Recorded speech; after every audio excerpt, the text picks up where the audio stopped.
This is Park Han-yul, the biggest supplement addict ever. Vitamins, omega-3, energy drinks, and every kind of drug out there. If they told him eating shit made you stronger, he would eat shit for lunch and dinner every day. One day leaving work, he stopped by the pharmacy, bought his daily fuel and left. Outside in the sky, he sees a giant spaceship covering the whole city. He thought he was tripping from all the drugs he uses. But when an earthquake hit and monsters started coming out of the ground, he froze. Out of nowhere, his heart started racing, and a system warned that his body nutrients were being activated. The demon strike that should have ripped his head off looked super slow in his vision. He was confused by his own reflexes, until it finally clicked. The supplements he took his whole life awakened a power in him. And with this power active, he got way stronger and faster than a normal human. When he grabbed the demon's bat, the other monsters jumped on him. At that moment he started playing baseball, beating them one by one and putting them all to sleep. But then a giant demon showed up, and things got ugly. He even tried to face this giant monster, but took such a heavy hit that he flew so far he ended up inside the pharmacy.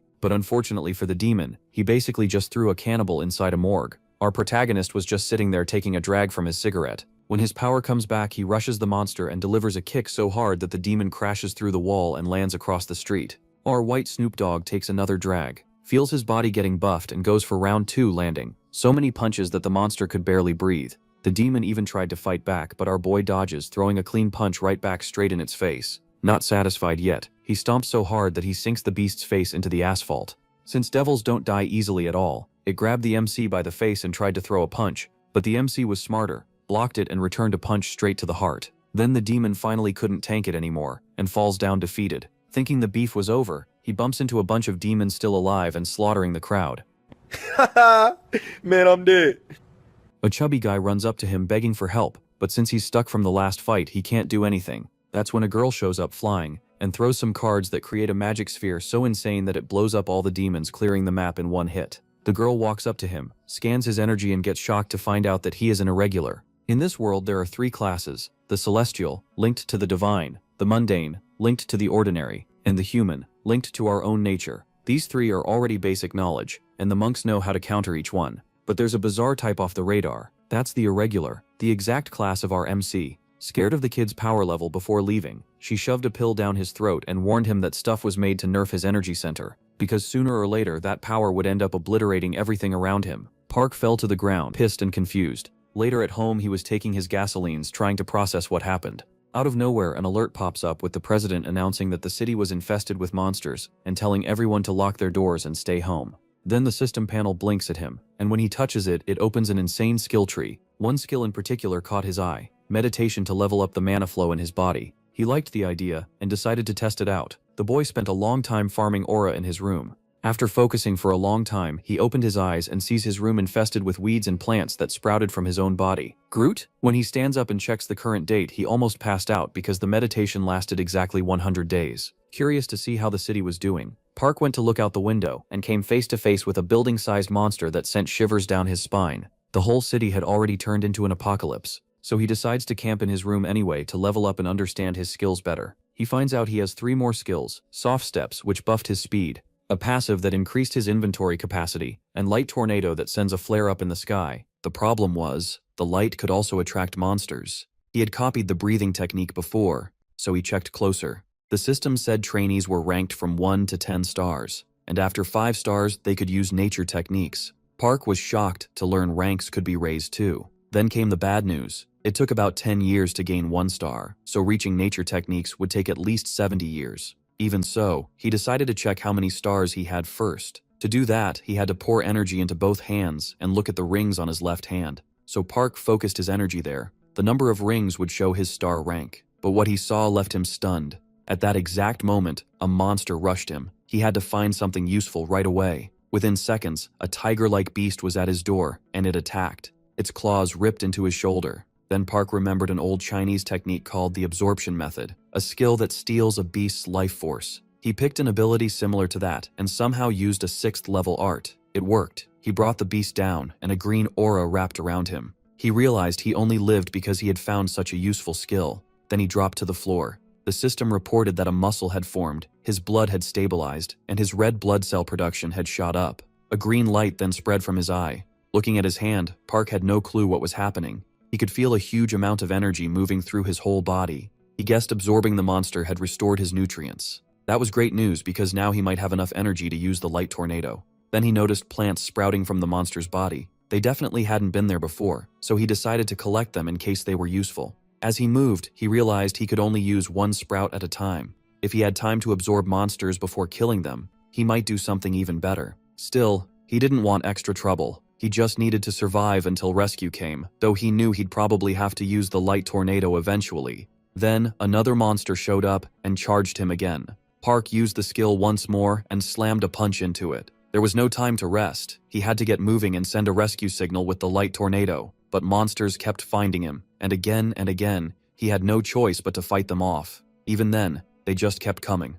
After a while, he finally made it to the roof. Then he froze at what he found. A gigantic monster was right there beside him. Park thought he had to be losing his mind, and then another monster appeared behind him. Even so, he knew it was all or nothing. So Park charged straight at the giant monster. He fired up Light Tornado again. After a while, someone called out, asking where Park was. The voice told him to come out right away. Spotting a man flying overhead, Park signaled that he was below. The man asked why he was just standing there. Didn't he have a flying talisman? Or at least enough power to jump?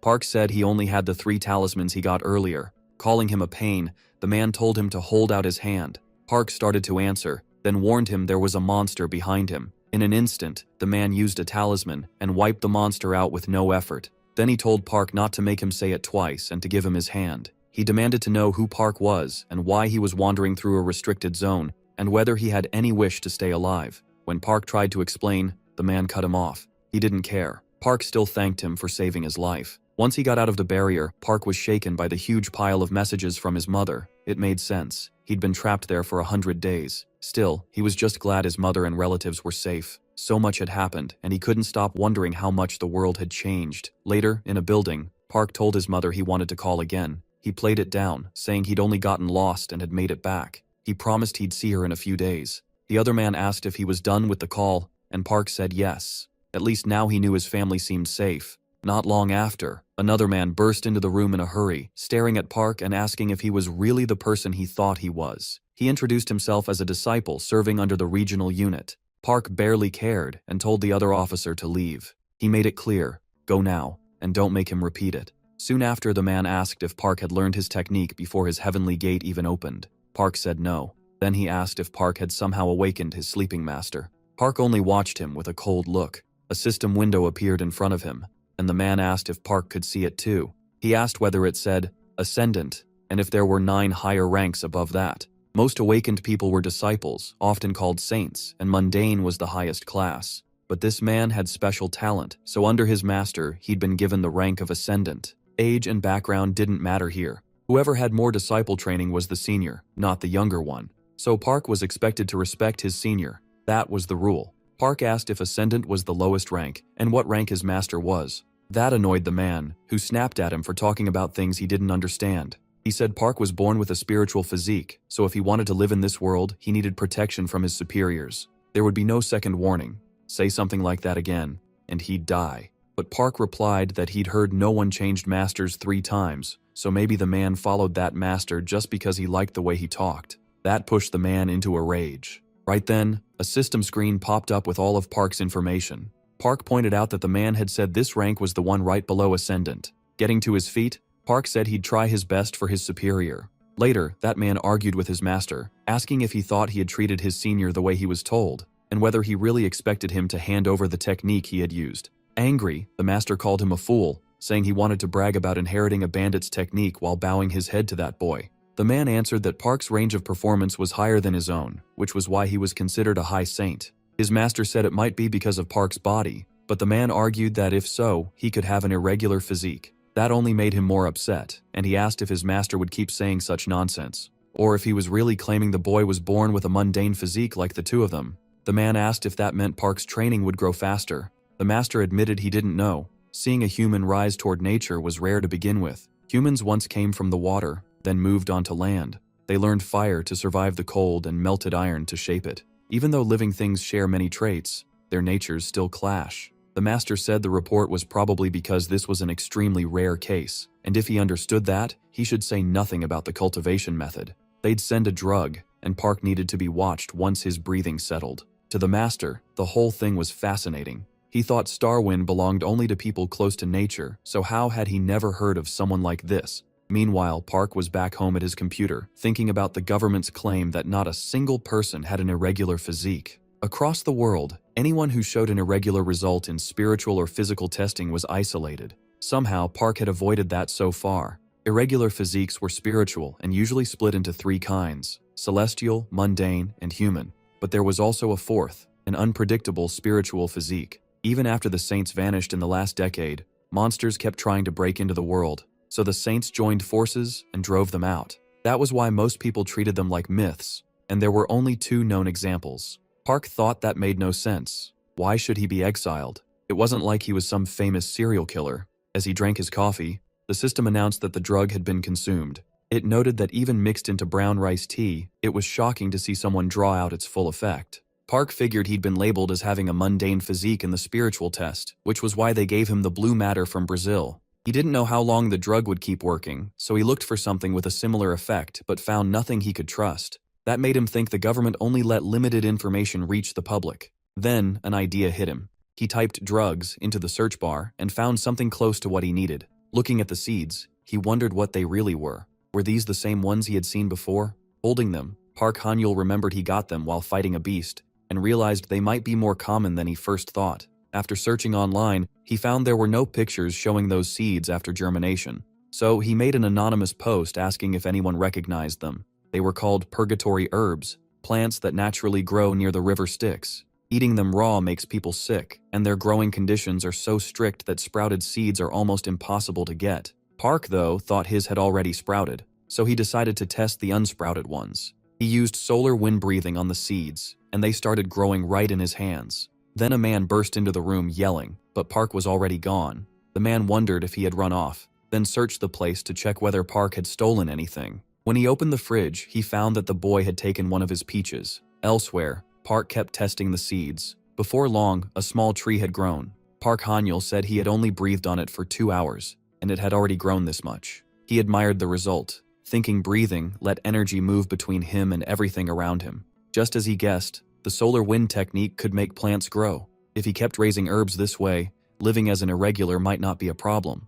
Then he ate a sprout from the purgatory herb. As he breathed, heat spread through him, similar to the blue matter. But the red aura faded away, and Park wondered if he had messed up. So he tried again. The aura vanished that time too. Park Han-yul muttered that he thought so, then got confused. Maybe the blue matter from the void was just a better drug. While chewing another sprout, he tried once more. The red aura came back, but now the heat felt different. That made him remember something he'd read online about yin energy. The purgatory herb carried yin energy, while the blue matter from the void was yang. So Park Han-yul wondered if he needed a separate absorption method for yin energy too. If mixed energies clashed inside him again, his life could be in danger like before. Even so, he felt relieved. Despite the weak effect, it still meant his power could grow. Then he pulled up the small tree, but a sudden sound startled him. It was just a message on his phone. It said the Majesty's son had died, warned everyone about the rain, and ordered all residents to evacuate at once. People panicked, asking why no one had warned them sooner. Then the downpour started, and strange growths appeared in the streets. People said it would be safer not to touch them. Park noticed a protective barrier around the building, and felt lucky he had followed those people inside. Then someone outside screamed for help. A giant monstrous bird had cornered a woman, and Park was stunned. The bird grabbed her with its claws and tossed her into a nest packed with worms. Then it turned its eyes toward the people inside the barrier. One terrified man said if he had been a little later, that would have been him. Park Han-yul activated his abilities, thinking it made no sense to let someone healthy die like that. So he stepped out of the barrier and charged the creature. His fist slammed into the bird's head, dropping it to the ground with ease. Park was shocked. He didn't remember being this strong, and wondered if the purgatory herbs he ate earlier were the reason. Then he realized the hard rain was actually the Dragon King's tears. After he ate them, the rainwater made the trees grow even bigger and tougher. It boosted his nature energy, and now his power jumped way up. So he uses artifact refinement on the tree, turning it into a demon-slaying weapon.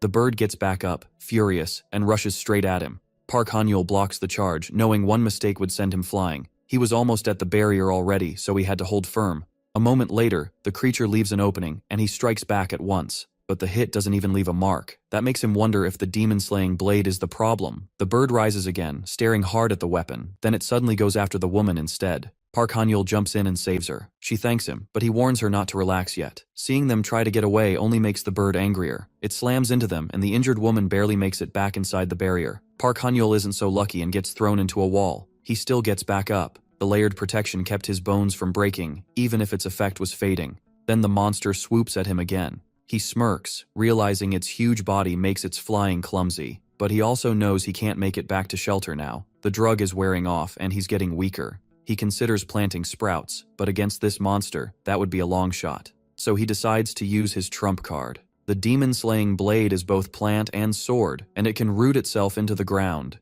It needs time to trade energy and grow stronger, but with the Dragon King's tears still falling, he can absorb the rain and store the energy of the demon he's fighting to power up the sword. Soon, the blade is filled with lightning. Park Han-yeol charges in and lands a heavy blow. The monster's head slams into a building and he doesn't waste the chance. He cuts its head clean off. The people watching are stunned that he actually killed it. If the bird had only taken a victim, the authorities probably wouldn't have cared much. But this boy risked himself to save someone, so people start calling him a superhero. Soon, everyone is filming him. Then he suddenly gets attacked. A man shows up and demands to know if Park Han-yeol understands what he's done. He had killed Miss Yua's beloved bird, and the man says even burning someone like him wouldn't be enough. A video of the attack quickly spreads online, and criticism starts piling up. One woman asks whether her child had died, and if that man burned the insolent fool who killed her messenger. Her assistant tells her Park Han-yeol has only been detained for now. Yua grows annoyed, saying everyone must hate her if they're just keeping that rude boy locked up. In a rage, she orders humans to kill him themselves if they want to avoid her wrath. But her assistant reports that Park Han-yeol's actions are trending, so treating him kindly would be smarter, especially with people already unhappy about the new leadership.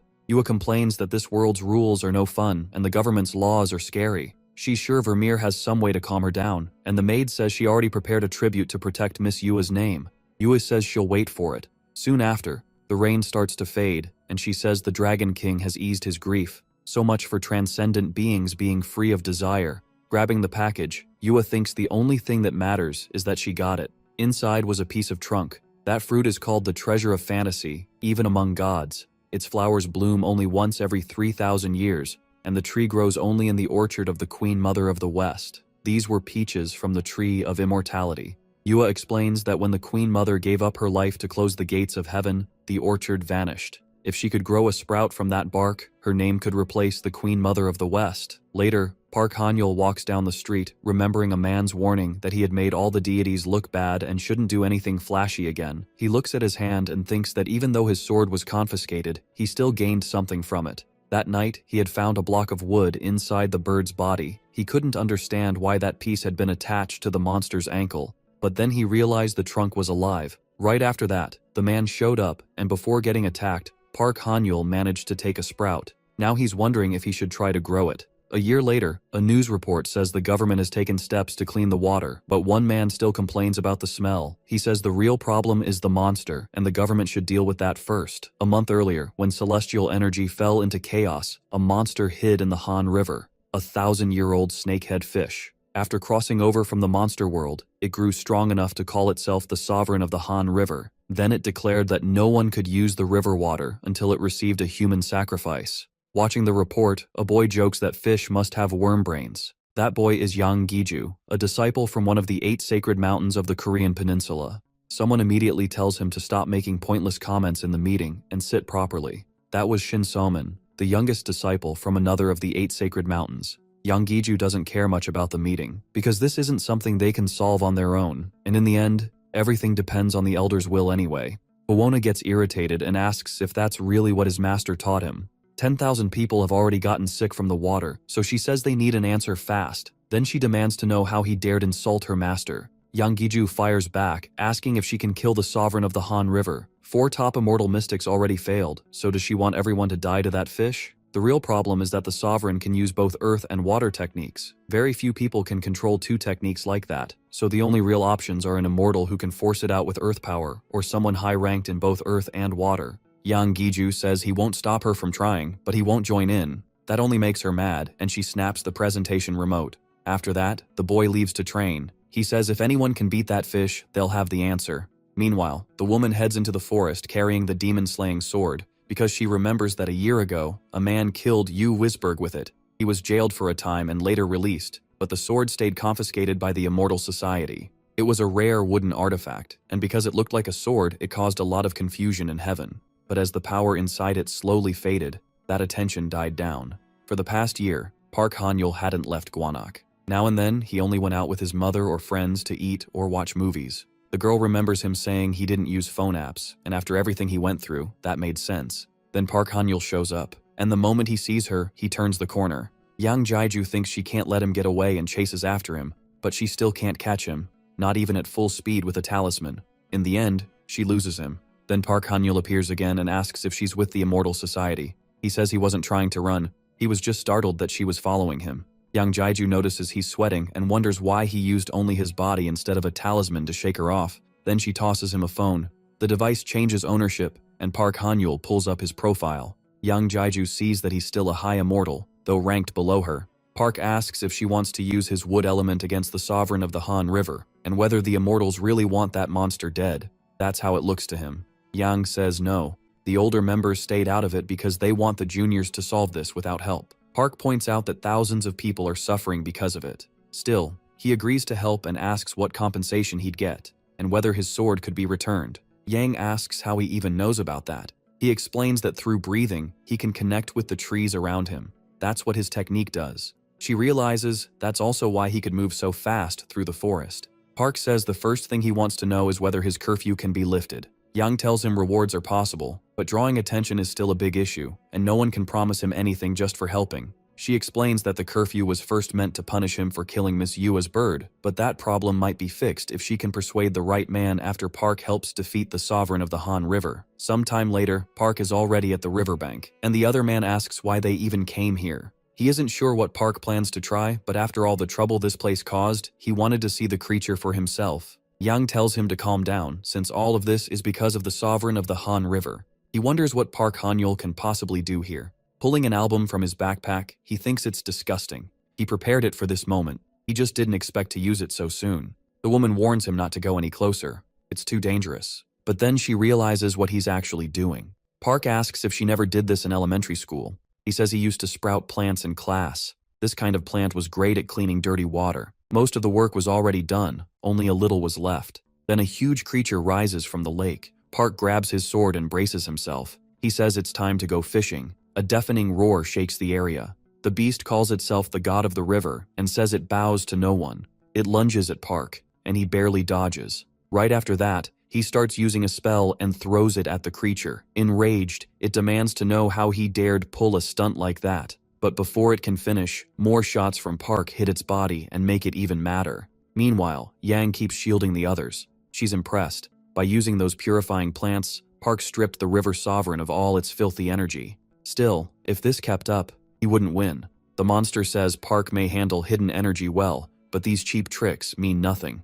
It attacks again, sending him toward the lake. But before he falls, he tosses out more seeds to hold himself up, saying this was his last one. When he throws it at the monster, the creature mocks him, saying it was just a tree struck by lightning. It asks if he really thinks that tiny toy can destroy its body. Park says the real toy is the one he planted in its heart, then asks if it can feel it yet. With that, he dives again and says they'll meet once more. As he casts another spell, he says this is a thunderbolt lightning dart he made himself, so there's no way he's letting the creature escape. Electricity tears through the whole area, hits the monster, and a huge blast finishes it off. Park says the air feels a lot cleaner now. Standing on the serpent, he admits he's caused trouble again. Once more, he's drawn too much attention, and this time might end even worse. The mortals had left the Han River Sovereign alone for one reason: training their disciples, not helping regular people. Then he spots what he wanted and thinks it's smaller than expected. Water beasts form reinforced crystals in hopes of becoming a dragon, so he decides to take that inner core as his reward. But suddenly a man snaps at him, demanding to know what he's doing. In an instant, magic pins Park down. The man asks if he understands what he's done. This is the Celestial King, Nakusha. Watching from above, the girl recognizes the one restraining Park. She remembers being told to stay quiet until those ungrateful immortals got into trouble and came complaining. Since they showed up now, right after the Han River Sovereign was subdued, she realizes the river's fate has changed. Then she greets the man. She says she didn't know why the seniors had come, and he coldly asks whether this place looked safe or approved to her. He asks if she's Tob's disciple, and she quickly confirms it. Then he presses her. How could a disciple of such a master fail to grasp how serious this is? That boy had trained only 1 year, with no master, yet he used a rare wood technique strong enough to defeat a sovereign. He asks if she doesn't find that suspicious, then warns her not to speak again unless she wants to shame Tob. Terrified, she understands. Then Park starts laughing. The man asks if he's forgotten fear, but Park just asks why he should panic. Did he really do something wrong, or were they only doubting him because he had an unusual skill? Sadly, this was the second time, so he'd already checked the app. Only 3 minutes had passed since the fish died before they all showed up. Everyone there is confused by what he means. Park says they must have been watching that fish the whole time, since they appeared right after it died. Then he asks if they hoped killing it themselves would win public praise. And once that chance to build their image was gone, they rushed over in panic. Now fully annoyed, Park tells them to stop. A blast goes off right after that, and they accuse him of causing it. But then he looks surprised. His attack did nothing. Park says he aimed for the stomach again, just like before. Then he raises his sword at the man. The man flies into a rage and asks if Park understands what it means to point a blade at him. He demands Park's last words. Park doesn't buy it. He says the man can't kill him anyway. As he moves to strike, the man says Park's arrogance reaches the heavens. He unleashes his attack and another huge explosion erupts. This time, the man is stunned because someone steps in and stops the fight, saying a watchman should guard the garden. So what was he doing here? That newcomer is Bayek, a high-level immortal from the 3 heavenly realms. Bayek says he came because his lady asked. He hopes he didn't interrupt their show of force, but this looked like pointless violence. From what he can tell, the boy is reckless. Still, if they insist on fighting, he won't stop them. Both sides will just ruin their names. But since the boy has no standing here, they shouldn't block the elder's path. Soon the two vanish, and the man asks why that lady called Elder Beck to save Park. Later, Park walks somewhere with Beck. Beck asks if Park knew he would come, and if that's why he acted so boldly. He says he wants to give the young man some advice. Park might think he's special, but rare arrogance only leads to disaster. Those words catch Bayek off guard. Park's face is covered in blood, yet he says nothing for a moment. Then he says he'll remember that, and thanks the elder for the warning. 1.5 years passes after that day, and he still remembers how lost he felt after everything went wrong. Even good intentions weren't welcomed by everyone. So once the Han River sovereign matter began moving, he made sure to prepare. This time, he wouldn't act blindly, and he wouldn't be treated like a fool again. He refused to end up as the victim like before. Miss Yua had a garden, not an ordinary one, but a place where divine herbs were carefully grown. Still, that story might have been just a rumor, so he made a plan to get proof, by drawing the attention of the woman who owned it. That's why he now stands ready before her. Yua asks if his name is Park, then points to the item and asks if he knows what it is. He answers that they are seeds of purgatory grass. She says mortals found something so valuable and were selling it on the black market. She investigated the seller so she could punish him hard. Feeling how serious this is, Park kneels and admits his crime. He says he had no choice because he was living in poverty, but Yua tells him to raise his head. She says it's settled now. He already paid for his sins. She only showed mercy to keep the punishment fair, because killing her bird was no small matter. Even so, she's willing to be merciful once more. Then she asks why he doesn't work in her garden. She grows herbs and grasses herself, and if he can raise purgatory grass, then he should be skilled enough to grow normal water plants like the ones that purified the Han River Sovereign's poison. Park thanks her and says she thinks too highly of him. His plant work only comes from the technique he learned. But Yua points out that with that technique, ordinary plants should bear fruit in a day or two. Park answers that the purgatory grass never grew past a sprout, no matter how much effort he gave it. So she asks if he's saying he simply lacks skill, and he admits that's true. Yua says he has more nerve than he looks. She can't believe he's bargaining with her. Still, she says she'll support him with divine herbs from her garden, provide the right tools, and even guide him herself so he can improve. She'll also assign another young man to help him. Park kneels again and thanks her for the mercy. But this was exactly what he had planned. After signaling to the other girl, Yua asks if she had been there the whole time. The girl quickly walks up to her master. Yua asks for her judgment, and the girl says Park seems suspicious. He was acting so polite that it felt like he was hiding something. She also heard he was the one who killed Yua's bird and took down the Han River Sovereign too. He didn't have much experience, so doing all that meant he was either a genius or a complete idiot. She asks if her master knew he was scheming from the start and accepted him anyway. That must be why she told her to watch him. But Yua tells her not to worry. She'll let him handle the 6th garden first, and even if he has bad intentions, he won't get even 1 seed from her garden. If he turns out useless, she can just make him fertilizer for the garden. The girl thinks they were supposed to work together because of the Peninsula Peach, but Yua is still a lady she can't fully like. Even so, she hopes Park ends up being useful. Meanwhile, Park walks down the street, thinking the immortal hidden there had power over 300, while Yule was above 400. After reaching 10 stars in the Star Wind technique over the past year, he could roughly read other people's strength, though he still didn't trust the numbers completely. The Celestial King and that hot-headed man were both over 600. Beck was also above 400. Park himself was only around 45. He had learned all the Star Wind techniques in the last year, but only in theory, so he still had a long way to go. When he arrives, he realizes he's finally at the place he wanted. There, he finds the sacred tree glowing. He tells it he brought an offering today, the centimani from the sovereign of the Han River. Since he was giving one to the tree, he figured he should get one back. Sometime later, Park sits in front of the tree and meditates, then suddenly opens his eyes. The smell of the peaches is so good it startles him. Just sitting there raised his attack power. The breathing peach had spent the whole past year shaping itself, and only in the last week had it bloomed and grown fruit, though they were still small. Now that they had matured a little, he thinks he can at least take a bite, until a voice tells him not to rush. Park turns, surprised, and sees a small bear talking to him. He asks who it is, and the bear says the elder named him Gwanaki. Park wonders if this is the mountain god Guanascan.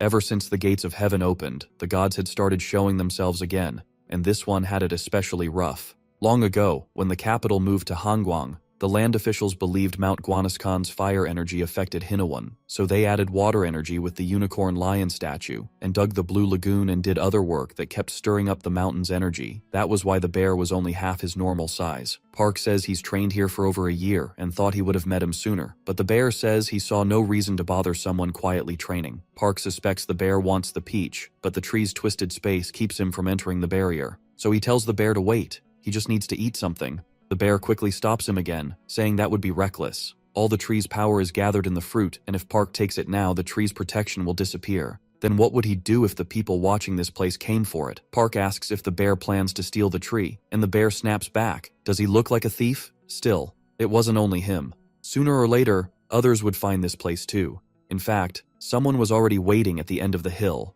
Park looks up and senses a huge barrier packed with Yi energy. The bear points upward and reminds him he already warned him. If someone was hitting the barrier that hard, they were either dead set on dragging Park away or after the immortality peach. Park jokes that maybe it's like the peach from Journey to the West, the one the Monkey King ate, but the bear tells him to forget that. The real problem is a top Taoist using fire arts. Because of his training, Park could move through the tree's forms, but a human body couldn't properly handle an immortality peach. The bear could though, so Park should hand it over. Then he could recover his spirit power and protect both Park and the tree. Park apologizes again, and eats the peach anyway. The bear is stunned, wondering who this kid even is. That was the immortality peach, the one tied to the Monkey King's rise to supreme strength. As the system announces the drug has been consumed, Park quickly sits down to meditate, and the bear can only wonder what will happen to him. The bear asks how he feels and whether his body changed. Park just says it tastes sweet and fresh, leaving the bear speechless. He calls Park an idiot, while Park thinks the little guy is way too worked up. Still, no breathing method could control the heat moving through his body. It wasn't as painful as before. This warmth was much softer. The bear explains that even a low-grade fruit takes 3,000 years to grow, so one made in a year had to be very poor quality. Park admits he's struggling and asks for help, but the bear says he couldn't help even if he wanted to. He doesn't have enough power. Park suddenly flicks a seed at the bear's forehead, which instantly annoys him. Then the bear realizes what hit him and asks if that was a purgatory seed. Was Park really giving him something that valuable? Park calmly hands over several more, saying that's all he has for now. Then he asks if that will be enough for the bear to recover, and the bear says yes, easily. Park asks what he should do next, and the bear says from here on, he can start selling caves. Park is completely thrown off by that answer. The bear explains that 3 purgatory grass sprouts still aren't enough to restore all his power. So Park asks what else he can do. The bear asks if he's hiding anything else,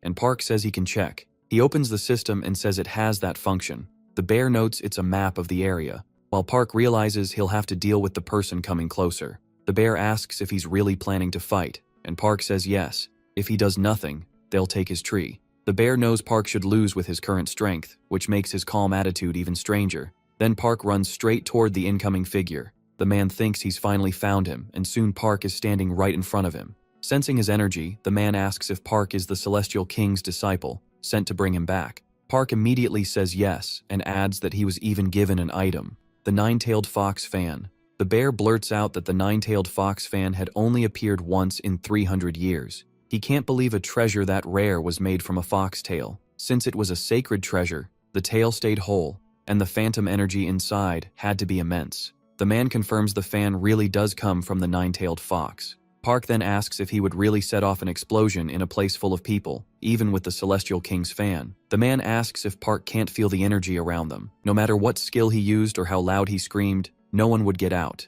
The bear cuts in, explaining that the strange power around the man came from the treasure, which held the strength of 4 celestial beasts. The man gets annoyed and asks why the bear keeps interrupting. Park hadn't known any of that, and the man grows even angrier, shouting that even this little creature keeps meddling in his business. Instead of taking the fish's life, he says he'll take Park's. Watching him, Park realizes the sacred item had boosted the man's power to nearly 105 times his base strength. It felt like some pay-to-win fantasy game item. So when the hit came, Park spread his energy across the mountain, lowering the enemy's edge. He could tell the man wasn't truly gathering power for himself. Seeing through it, Park activates wind distribution. He figures the man is drawing back the energy he scattered. Then the attack comes in seconds, and Park breaks it apart with ease. The bear is stunned, wondering if martial arts like that should even be possible. Park reminds the man of what he said earlier. If you raise a weapon at someone, you'd better be ready for the return strike. Shocked, the man demands how some nobody without proper teaching dares stand against him. Then something strange happens. Blue light wraps around the boy and he suddenly drops. He hits the ground unconscious. Park moves over to check on him and says that by using the fan recklessly to force out more power than he could handle, the boy had his soul pulled into it instead. Park isn't fully convinced, but the bear says that if the right person had used it, the whole mountain would have exploded. That makes Park wonder just how powerful a sacred item really is, and decide he needs that fan. Suddenly, another blast shakes the barrier. It seems the man from before is attacking it. The elder grabs his disciple and calls this an unbelievable blunder. He can't believe a disciple of the Celestial King turned into a fool in his own territory, and now the child won't escape the Celestial King's wrath again. Even being the commander of the Immortal Society or a master of red martial arts means nothing next to the 8 sacred monks. Park says he only acted in self-defense. To him, that also counts for the man attacking him now, and he gets ready to strike back. Irritated, the elder says he should have burned Park a year ago. He still can't understand why the Celestial King wants someone this dangerous walking around,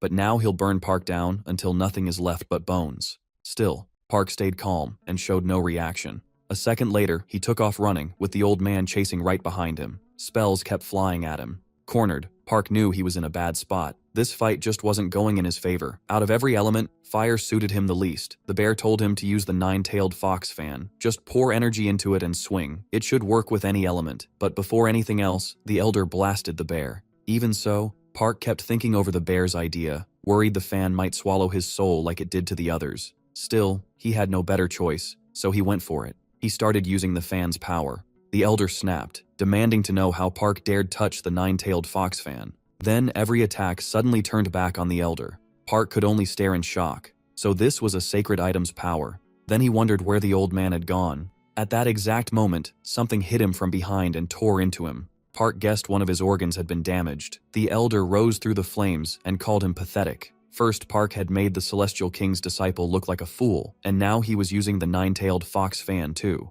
Park couldn't believe the man was still alive. He couldn't understand how these so-called immortals fought so dirty. The elder fired off more spells and declared this was the end. They slammed into Park and nearly killed him. The elder said he wouldn't fall for those cheap tricks again, and this time he'd drag Park to the Celestial King. Barely holding on, Park wondered if this was where he died. He figured he might have won if his body had been fully recovered. Then he noticed something strange. The pain was suddenly gone. A peach floated up, and the system announced the drug analysis was finished. Long ago, the Monkey King wanted freedom from outside control, so he gained a skin no sacred treasure from the celestial realm could easily harm. He survived 49 days on the eightfold celestial path and even endured Buddha's 5 fingers. That skin lasted about 500 years, so Dong searched for a body that could not die. In the end, he got cells even the cruel death arts of the underworld's envoys couldn't damage. Even the king of the underworld eventually gave up trying to kill him. The system then said the drug had been consumed. Its source was the peach, and its role was to create custom tools matched to an element. That was how Park got the power he wanted. The new organ handled many body functions, including clearing out poison. His new liver sent cold water-like energy through his whole body. When Park opened his eyes, he was completely different. The elder noticed the change and wondered how Park had gained water energy. Then he realized his mistake. Park was an irregular. Park didn't know how any of this happened. For now, he was just happy the heat was gone. He grabbed the nine-tailed fox fan again and attacked the elder once more. The man, still in total disbelief, got hit head-on. That ended the fight. Right after winning, Park collapsed, and the bear desperately yelled for him to wake up. As he slowly came to, the bear asked if he was back in his right mind. Then he added that he'd rather not talk about what just happened, and asked whether Park should get out of this water. Still dazed, Park looked around and saw the whole place had flooded. He had no idea what was going on. While checking the elder's body, Park said he'd heard there was a flag that controlled the barrier and started looking for it. Then he found a red talisman-like item. The bear said it was actually a treasure pouch. Basically, it was a magic bag that could hold items big or small. But the bear warned this wasn't the time to mess around. Others were probably already on their way. When Park hoisted the man onto his back, the bear asked where he thought he was going. Then Park dropped the body back down, making the bear ask what he was even thinking. If they stayed any longer, someone might find the tree. As Park began casting a spell, he calmly told the bear to relax. He was setting up something to fool whoever came after them. The bear was shocked by what Park was doing. He thought Park was feeding the upper Taoise's body into the tree to make a new fruit bloom. Park said they had made it just in time. With more people getting closer, he said they finished at the last second. The bear explained the peach tree had bloomed and opened its barrier, which was why no one had found them yet. Still, the bear complained that if the Taoise hadn't been fire element, the tree couldn't have grown another fruit. Using that chance, Park asked if the fruit had any special healing effect, but the bear said he didn't know. It was such a rare treasure that only a few knew what it really did. Since Park hadn't changed much, the bear guessed the fruit might not have been fully ripe yet. Park thought that if his liver really could boost his power, then his water energy might keep growing. That gave him a lot to think about, especially what a long-cultivated fruit might do. The bear then looked like he wanted to ask something, finally asking if Park could show him the outside world. Park asked whether a mountain deity could really leave, and the bear said he only needed to share his alter ego. He did need power for that though, and Park figured the bear was about to stick to him like glue. The bear admitted he had no other way to tag along. Now that they'd met, he said he wanted to see the world and all its good things through Park. After thinking it over, Park agreed, but only if the bear gave him something first. The bear immediately handed over a weapon. As Park looked it over, the bear explained that for ages, all across the Korean peninsula and East Asia, there had been a race called goblins. They were smart, naturally skilled, and had spiritual bodies. On top of that, they had special weapons that sharpened their power, the goblin helmet and club. Looking at the weapon, Park asked if he could even use it since he remembered reading that only the real owner could. The bear said that was true, but it was also a priceless treasure. A goblin would trade almost anything for it. The helmet and club couldn't be made again. If one was lost, the owner lost half their strength. Park pointed out that if the bear still had it, then he probably didn't know who the original owner even was. From the way the bear described it, the deal sounded fine. So Park took the club and said they were traveling together now, which made the bear happy. After that, Park said they should focus on working for the Lady of the Garden. First though, he'd gather the special items from the unconscious people nearby. Elsewhere, with the Hibuji 22 summit set for the 31st, the government planned private talks with leaders of major nations. Someone said the summit was supposedly about something called the Tower of Marbling. Park corrected him. It was Babel. The Tower of Babel was an ancient structure humans built to reach heaven. It wasn't exactly the same as the old myth, but it existed long before heaven's gates were shut. Now, in the current dynasty of the Immortals, they plan to rebuild it based on Babylon's design. But if that happened, languages across the world could be thrown into chaos. That might help in some ways, but the damage would be huge too, especially for industries built on translation. Park brushed it off as another world-scale issue that had nothing to do with him. Then suddenly, an accident happened. Park jumped up at once and asked what just happened, but what he saw caught him off guard. The girl from earlier was standing by the car, telling him to get out. She introduced herself as Jack Xiangbi and said she'd been told to help him for now, but if he dragged her into anything stupid, he'd regret it. Park quickly promised not to. A little later, the bear, now stuck to his phone case, muttered the girl's name again and whispered that Park was in for trouble. Park asked if he knew her. The bear said only a little, then asked if he wanted to hear her weakness. According to him, she had a huge soft spot for handsome men, which left Park totally lost. Long ago on Jeju Island, the deity's son Moon was famous for being unbelievably handsome. Jack Xiangbi, though, had just been an ordinary girl. She happened to see him while he was bathing, and that shock awakened her spiritual body even though heaven's gates were closed. Back in the present, Park found that story impossible to believe. The bear said huge shocks to the mind and body can trigger awakenings. People like that are chosen and raised by deities living in the human world. Since Jack Xiangbi had the same celestial body type as the Mun family, the other man accepted her offer, and from then on she chased after that young man. But Mun clearly didn't recognize her, since she was an immortal with no patron. Furious, she demanded to know why she didn't deserve to be acknowledged, and swore she'd give Mun no choice but to notice her. In less than 100 years, Jack Xiangbi conquered Jeju Island. People started calling her the chosen flower, the one who would reach heaven and sweep across the world.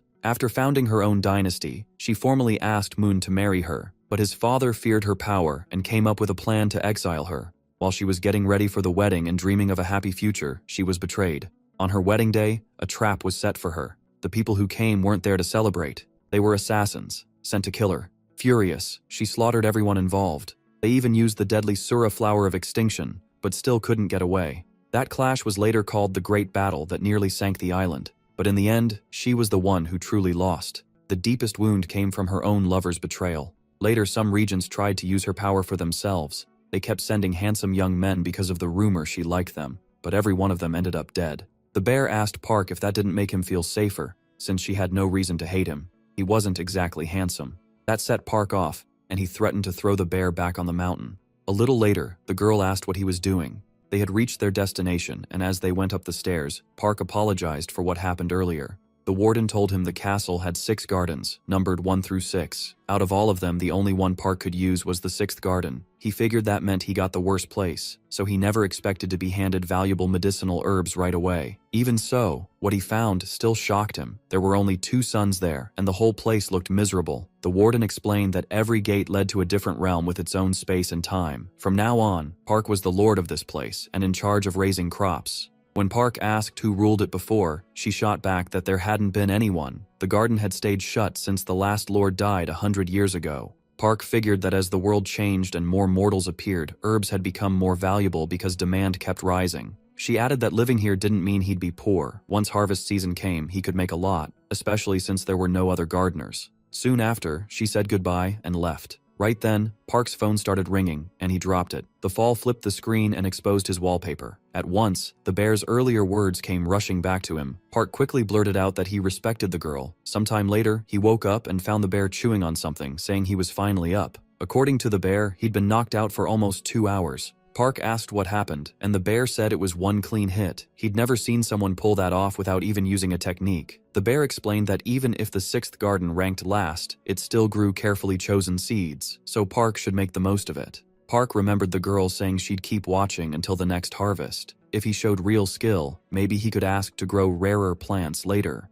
Maybe the peaches he'd eaten before, or something even better. He decided to use the 6th garden to grow stronger. That meant he wouldn't let anyone take it from him or hurt his family in this wild world of mortals. But first, he had to deal with the wasteland in front of him. After checking the area, he saw the whole place was wrecked. Then he reached into his backpack and found all his things burned up. Still, he already knew why. He'd pushed them too hard in the last fight. He thanked his sword for saving his life so many times. The bear stared at him, shocked by how honestly he was praying. It had only been a plant, yet it had burned bright without regret. Then the sword changed into a huge tree. Its roots spread out and covered the whole area. The bear was stunned and couldn't understand how it was happening. He thought the burned spirit would need at least a month to recover, but it came back almost at once. At the same time, Park ordered the other trees to rise, and with his power he called out wooden monsters. He told them to take care of the farming work. Then they began studying the trees. The bear couldn't believe it. Park had summoned the trees' living spirits, something even top ranks struggled to do.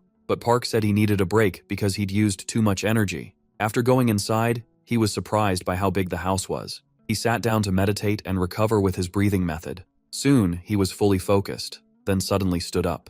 He was sure a plant had reacted to his breathing. Guessing it was under the floor, he decided to use his remaining seeds to dig it out. He started tearing into the ground, leaving the bear staring and asking what he was doing.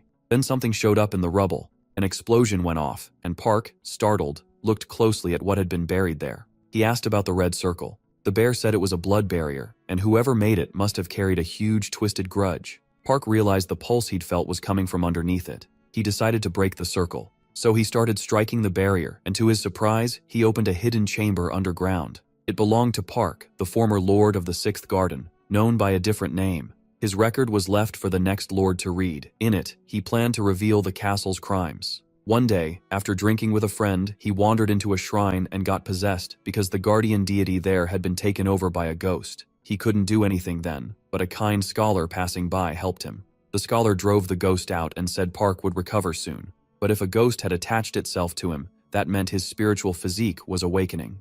In that state, staying in the human world meant immortals would hunt him or wandering spirits would torment him. Still, the scholar said there was no need to fear because he knew an immortal who could guide him. Following that advice, Park entered the lady of the castle's pavilion. She told him that if he trained his mortal sense and kept practicing, he might transcend. But since he had been born an immortal, doing that would be like trying to grab a star from the night sky. He made no progress and took whatever work he could, while his debt kept piling up. Eventually, he thought he had no way out. But later, when he was almost 30, he met a child from the human world whose spiritual physique had also awakened. What brought that child there shocked him, because it was the same thing that had happened to him. He learned he really had been possessed by a ghost, not because he entered a guardian shrine, but because that scholar had put ghosts on him on purpose to awaken his spiritual physique. He had only been a pawn in the scholar's game. After learning that, he knew he couldn't spend his whole life as a servant, so he bowed to anyone who had mastered earth arts and begged them to teach him. But even after collecting all that knowledge, his powerless mortal body kept weakening with age. In time, people gave him a nickname,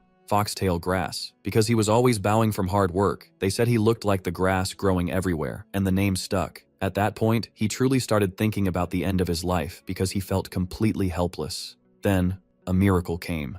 The lady rewarded his sacrifice and effort. That was how he became the Lord of the Sixth Garden. There was no way he wouldn't be moved by that. He swore never to forget the lady's kindness and to carry out his duty as Lord of the Sixth Garden until the day he died. From then on, he gave himself fully to the Earth Dragon art of the Sixth Garden. Because of that, his strength kept growing, and he eventually reached the edge of becoming an immortal mystic. But even with all that progress, his body became weaker and weaker. Only then did he understand the truth of the Earth Dragon art. It worked well, but the herbs of the Sixth Garden were draining its power through his body. Without knowing it, he had turned into living fertilizer. He realized he didn't have much life left. Reading that, Park was stunned. He thought stuff like that only happened on TV, but immortals really could do it. He said he had suspected as much, but his own life had nothing in common with what was written there. The bear replied that this was normal. Immortals used people like that to keep their realm running. Park couldn't help wondering if he might end up the same way. The record went on to say that anyone strong enough to break the blood barrier he made had to be talented enough to burn down the cursed pavilion.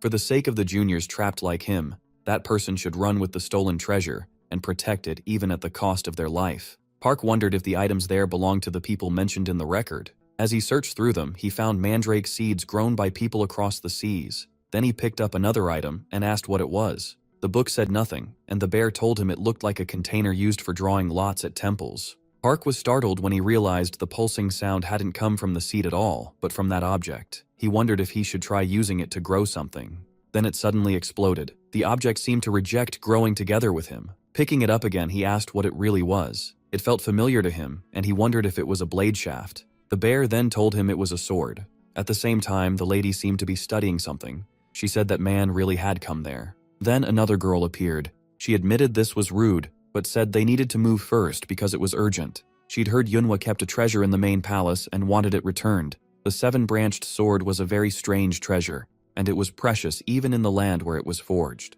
That place had once been a nation that couldn't fully stand on its own, because among the three kingdoms, only Baksh lacked the power needed to found a proper state. Silla was founded first by a man with an unusual body, while Goguryeo was built by a saint who called back the former lady with the blessings of the peninsula's ancestral spirits. But King Anju raised that man through human effort alone, with no special power or past life. He later awakened an ordinary physique, gained the gold element, learned to control his own energy, and became a martial master. Even as a human, King Anju was a rare genius. That man reached his height thanks to King Anju, but later rulers lacked the same skill, so Baksh slowly fell. In time, almost all traces of it vanished, except one thing. It was tied to the Saint Prince, a genius compared to King Anju, who spread Baksh's influence across the continent and islands. The seven-branched sword was his finest creation, a treasure counted among the greatest sacred artifacts. Back in the present, the woman asked if they had ever obtained the blade before, and the girl said that was all they knew.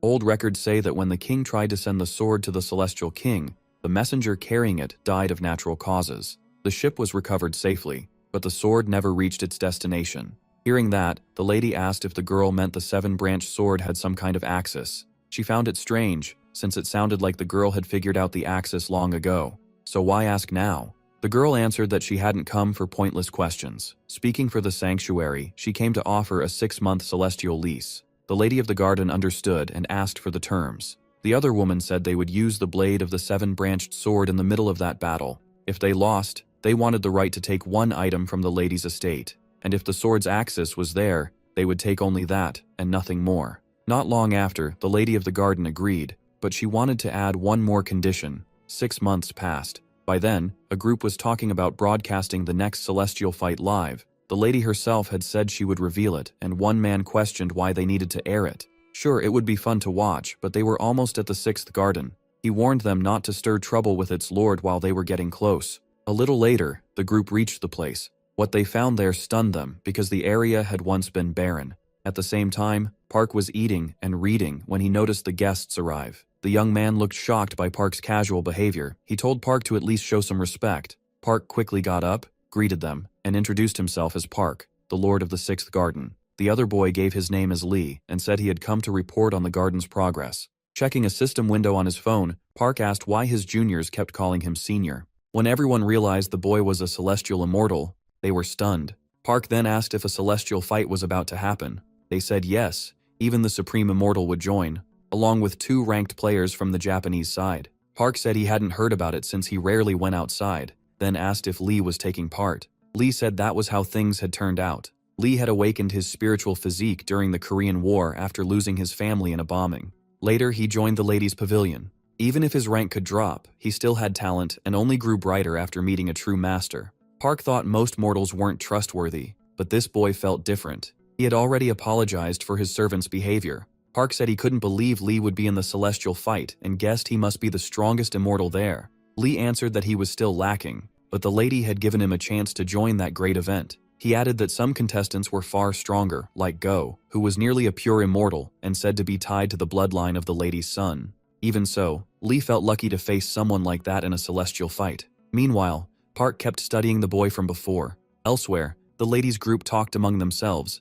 saying the sanctuary had accepted their proposal. Mortals were supporting them heavily because they had killed several creatures, and if they pushed the angle of national pride, they'd get even more donations and praise than the girl who had slain one before. Just then, another woman stepped in and cut off the discussion. She reported that the lord of the 6th garden had come to see her. The lady told her to keep him waiting. They were in the middle of a family meeting, but the woman said Park had said something that deeply angered her. Another boy jumped up in rage, asking if that newcomer was really challenging him. The lady, though, said, dealing with Park might not be a bad idea. Rumors claimed he stayed in the celestial rank on purpose because he was afraid to compete. If the boy hated hearing that, then he should accept the challenge and prove himself. Watching this, the lady of the garden agreed the woman had a point. She asked him if he could defeat Park. The young man still looked unsure. Later, the two were already facing off, with the lady and several others watching. The boy fixed Park with a hard glare and warned him not to blame anyone if he ended up burning in pain.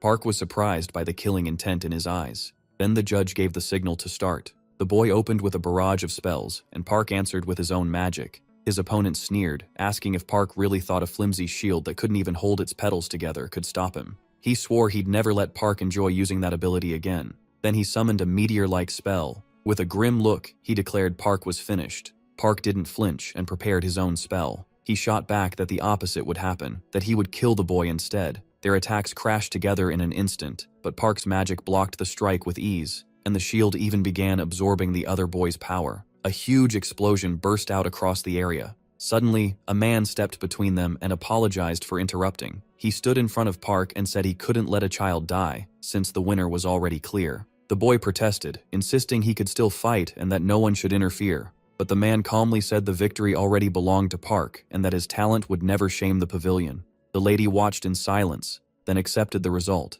The man's opinion carried weight, and Park's talent was clearly worth a lot. Soon after, she called Park over. Meanwhile, the defeated boy stared at the man, wondering who he was. Later, the lady asked Park what kind of training he had done during the last 6 months. Park said the earth element matched him well, and with martial arts growing fast, his progress had sped up too. He knew she had brought him here to develop something, and said she could just command him directly if that was what she wanted. He promised she could trust him because he had no desire to betray her. The lady said those were bold words and asked if he had planned this from the start. For now, she told him to stay in the competition while she considered 2 places for him. As Park was leaving, he asked one last thing, whether he could go out for a while. Later, he was walking beside the man from earlier. Park thought that when the lady said he'd have a companion, he hadn't expected this man. Then he asked for his name. The man said he was Dan Diok, though Park could call him Rim. Park thought that, unlike his first appearance, the man was actually pretty easygoing. Glancing over, Park asked if he wanted to grab a drink. Before long, the two were walking along and enjoying themselves. The man said that even if he understood these things, life in the human world was nothing like the immortal realm.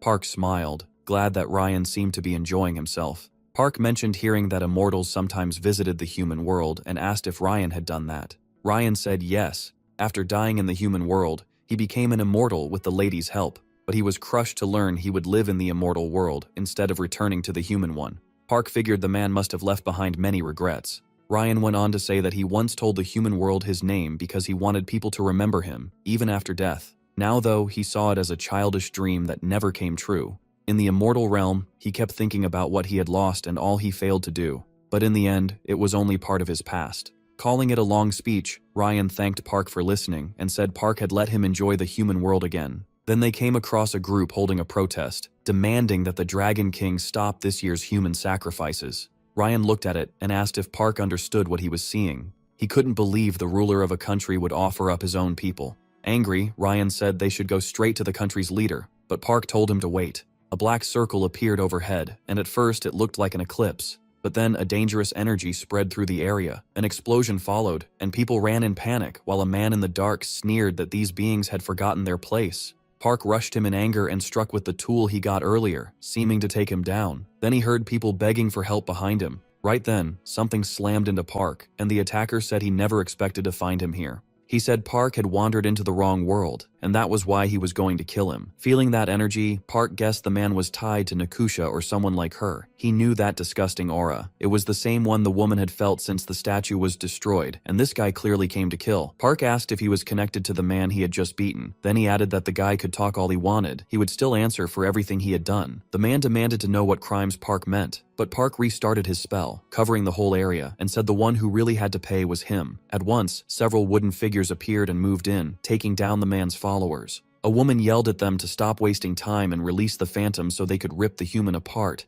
A moment later, those phantoms, ghosts, were sent straight at Park. Park thought he never expected to use it, but he was glad he had bought that short pipe at the market. He took the drug right away, boosting his strength, stamina, and focus. Then Park grabbed a root-like weapon and said he wouldn't miss any of them, cutting them down one after another. The woman mocked him, saying it didn't matter how many ghost trees fought back. It was like hitting a rock with a toothpick. She barked at her men to release even more phantoms and trap him for good. But seconds later, blood spilled from her mouth, and all her subordinates dropped to the ground too. Twisting in pain, they cried for help. Park stared in surprise and asked if she really thought he'd be dumb enough to use a sword on her. Looking at the smoke, the woman started to realize what it was. Park explained that the drug cleansed his body, but for everyone else, the smoke was deadly poison. He added that the technique was terrifying. With her last breath, the woman called out for her father, then an explosion cut her off. A man appeared and asked if she had just said, "Father," while another grabbed the first and asked if that was who she meant. Seeing the young man, Park realized he was the celestial god Mikasa.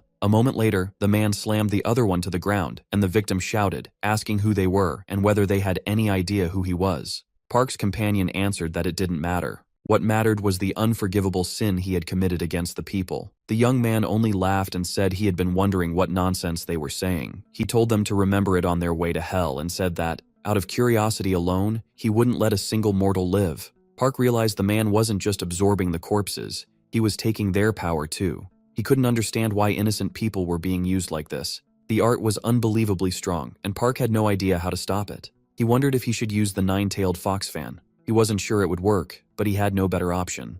The other man said this was an ancient art, and he couldn't believe blood reincarnation had appeared in the human world. Then he asked if Park could lend him his sword. Even in the middle of all that, the man stayed completely focused. Park handed over the blade, and with one slash he split the sphere in two. He said he had no right to judge the man's crimes against innocent people just because he belonged to the immortal realm, but killing other immortals and using sacrifices to gain power was unforgivable, so someone from the immortal realm had to take responsibility and punish him. He unleashed a flurry of strikes on the young man, and within seconds, the man was dead. Soon after, mortal society moved fast. The terrorists were arrested, and the suspects turned out to be from an organization called Rio Ablem. Meanwhile, that lady watched the news as a man on TV gave his take, saying mortal society had done nothing except record what happened. He told viewers to watch the footage because those two were their former heroes, and Park and his companions' faces appeared on screen. The host said one of them looked very familiar and asked if people remembered him, the hero from a year and a half ago, the one who had cut off the giant bird's head. Later, that man apologized to his lady, saying he wasn't worthy of staying in the mortal realm and would accept whatever punishment came. She then asked Park if, after everything he had done, he still dared to look her in the eye. Park bowed at once, apologizing for the trouble. He noticed she didn't even seem angry. Then the lady told the man to lift his head. She said she wouldn't call his actions wrong, but she was scolding him for being careless. After that, she told Park to get ready for discipline and dismissed them soon after. Both of them. Later, Park returned to his garden and felt like he'd been gone for days. Glad to see it again, he picked up some notes and thought about the item hidden inside that statue. He hadn't expected it to hold any special power. Then the bear popped onto his head and asked if that was Yi's handwriting. Park asked whether that family had done something to him, and the spirit angrily said that family was the reason he was stuck in this form. Park kept studying the scroll, which looked ordinary at first glance.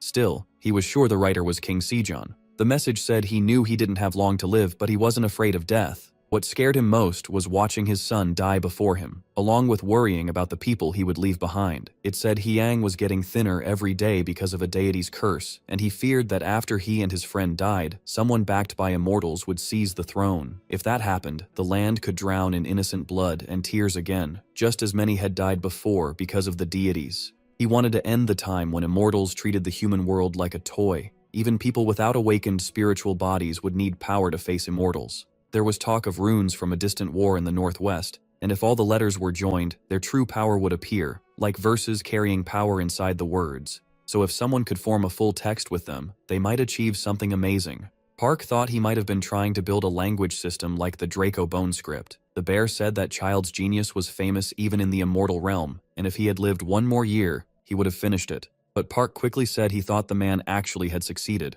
The writing went on to say that anyone good at reading and writing only needed to learn how to activate it. Then, anyone could use the power in those letters. His final wish was that the 28 characters would never vanish from the world, so people could reach their goals more easily. Reading that, Park smiled and praised the dead king, saying the future he dreamed of had come true. Then Park used his power, and the wooden blocks started floating. He was amazed by the attack power, all created through words and sounds made to guide the people. As the text said, if you could picture the word in your mind, reciting it was enough. So Park spoke the word burn, and the objects burst into flame. Park Han-yul stared in shock at what he was seeing, then got excited and kept setting more things on fire. The little bear showed up again and asked who was making all that noise. Then he jumped, shocked, and asked why Park was playing with fire in broad daylight. Landing on his head, he asked how someone who couldn't even make fire without him had suddenly learned to do it and warned him to be careful before the flames spread. Park Han-yul started thinking that when he said the word louder, the fire seemed to grow stronger, or maybe speaking too forcefully made it consume more. He went quiet to think it through, and decided that if he made a longer, more meaningful phrase, he could create something stronger and more useful. Park Han-yul took a deep breath and shouted, calling on the sky to weep and cry, repeating the word sky over and over, but nothing happened. He admitted saying that out loud was pretty embarrassing, then realized he wasn't alone. Sun Banim was smiling after seeing the whole thing. Red-faced, Park asked how long she had been standing there watching, and she started teasing him about his training. Then she said it was fine, and that she respected the effort, smiling at him again, which only made him more embarrassed. After that, Park Han-yul asked why she came, and she said she heard he was entering the celestial battle. She also asked if he had beaten Chal, and said he was getting stronger fast. Then she explained that she'd gone out to prepare for the battle and had found something for him. She added that she was supposed to be looking after him, but lately that hadn't seemed necessary anymore. Then Sun Banim tossed something to Park Han-yul. He asked what it was, and she said it was a scripture sent to him for entering the celestial battle. When he asked who made it, Sun Banim said it came from a sage, his father, which left him stunned. Right away he got annoyed and demanded to know where she found this man calling himself his father. She answered that she met him in a place called Shenfu. Long ago, Huaneng came down from heaven and gave a special root to a bear and a tiger who wanted to become human. The tiger ran away, but the bear endured it, became the human Unmyo, and later had Dangan Wangyum with Huaneng. That's the story most people know. What people forgot is that Unmyo was never Huaneng's true wife. Huaneng and his family raised the sacred tree of life in Shenfu, a place where heaven and earth were linked. Sunbanam explains that Park Hanyul's father married Huaneng's youngest princess and lived there. She says that after finishing her business in Shenfu and getting ready to leave, a man came to her, warning that his son owed a debt to the palace and would soon be in danger, so he wrote down something important and left it at that. Park Hanyul had always believed his father abandoned the family and ran off. He wasted their money on himself and the debt fell on Hanyul's mother and grandmother. His father took none of the blame, and in the end his grandmother died for nothing. Now Hanyul grimly thinks his father built a new family and threw the old one away. Sunbanam tells him to open the box, saying it's truly valuable. When he does, he finds a sealed bamboo fan scripture. It was made to seal and control demonic beasts and evil spirits. A 24-blade fan is high grade, and anything over 48 is top class. But the one he got has 72 blades, leaving him confused about why his father would give him something this rare. Sunbanam adds that it's especially useful for absorbing evil spirits if he wants to use it. Park Hanyul says he'll treasure it, since he'd never get another item this precious. Sunbanam smiles, knowing his road ahead won't be easy.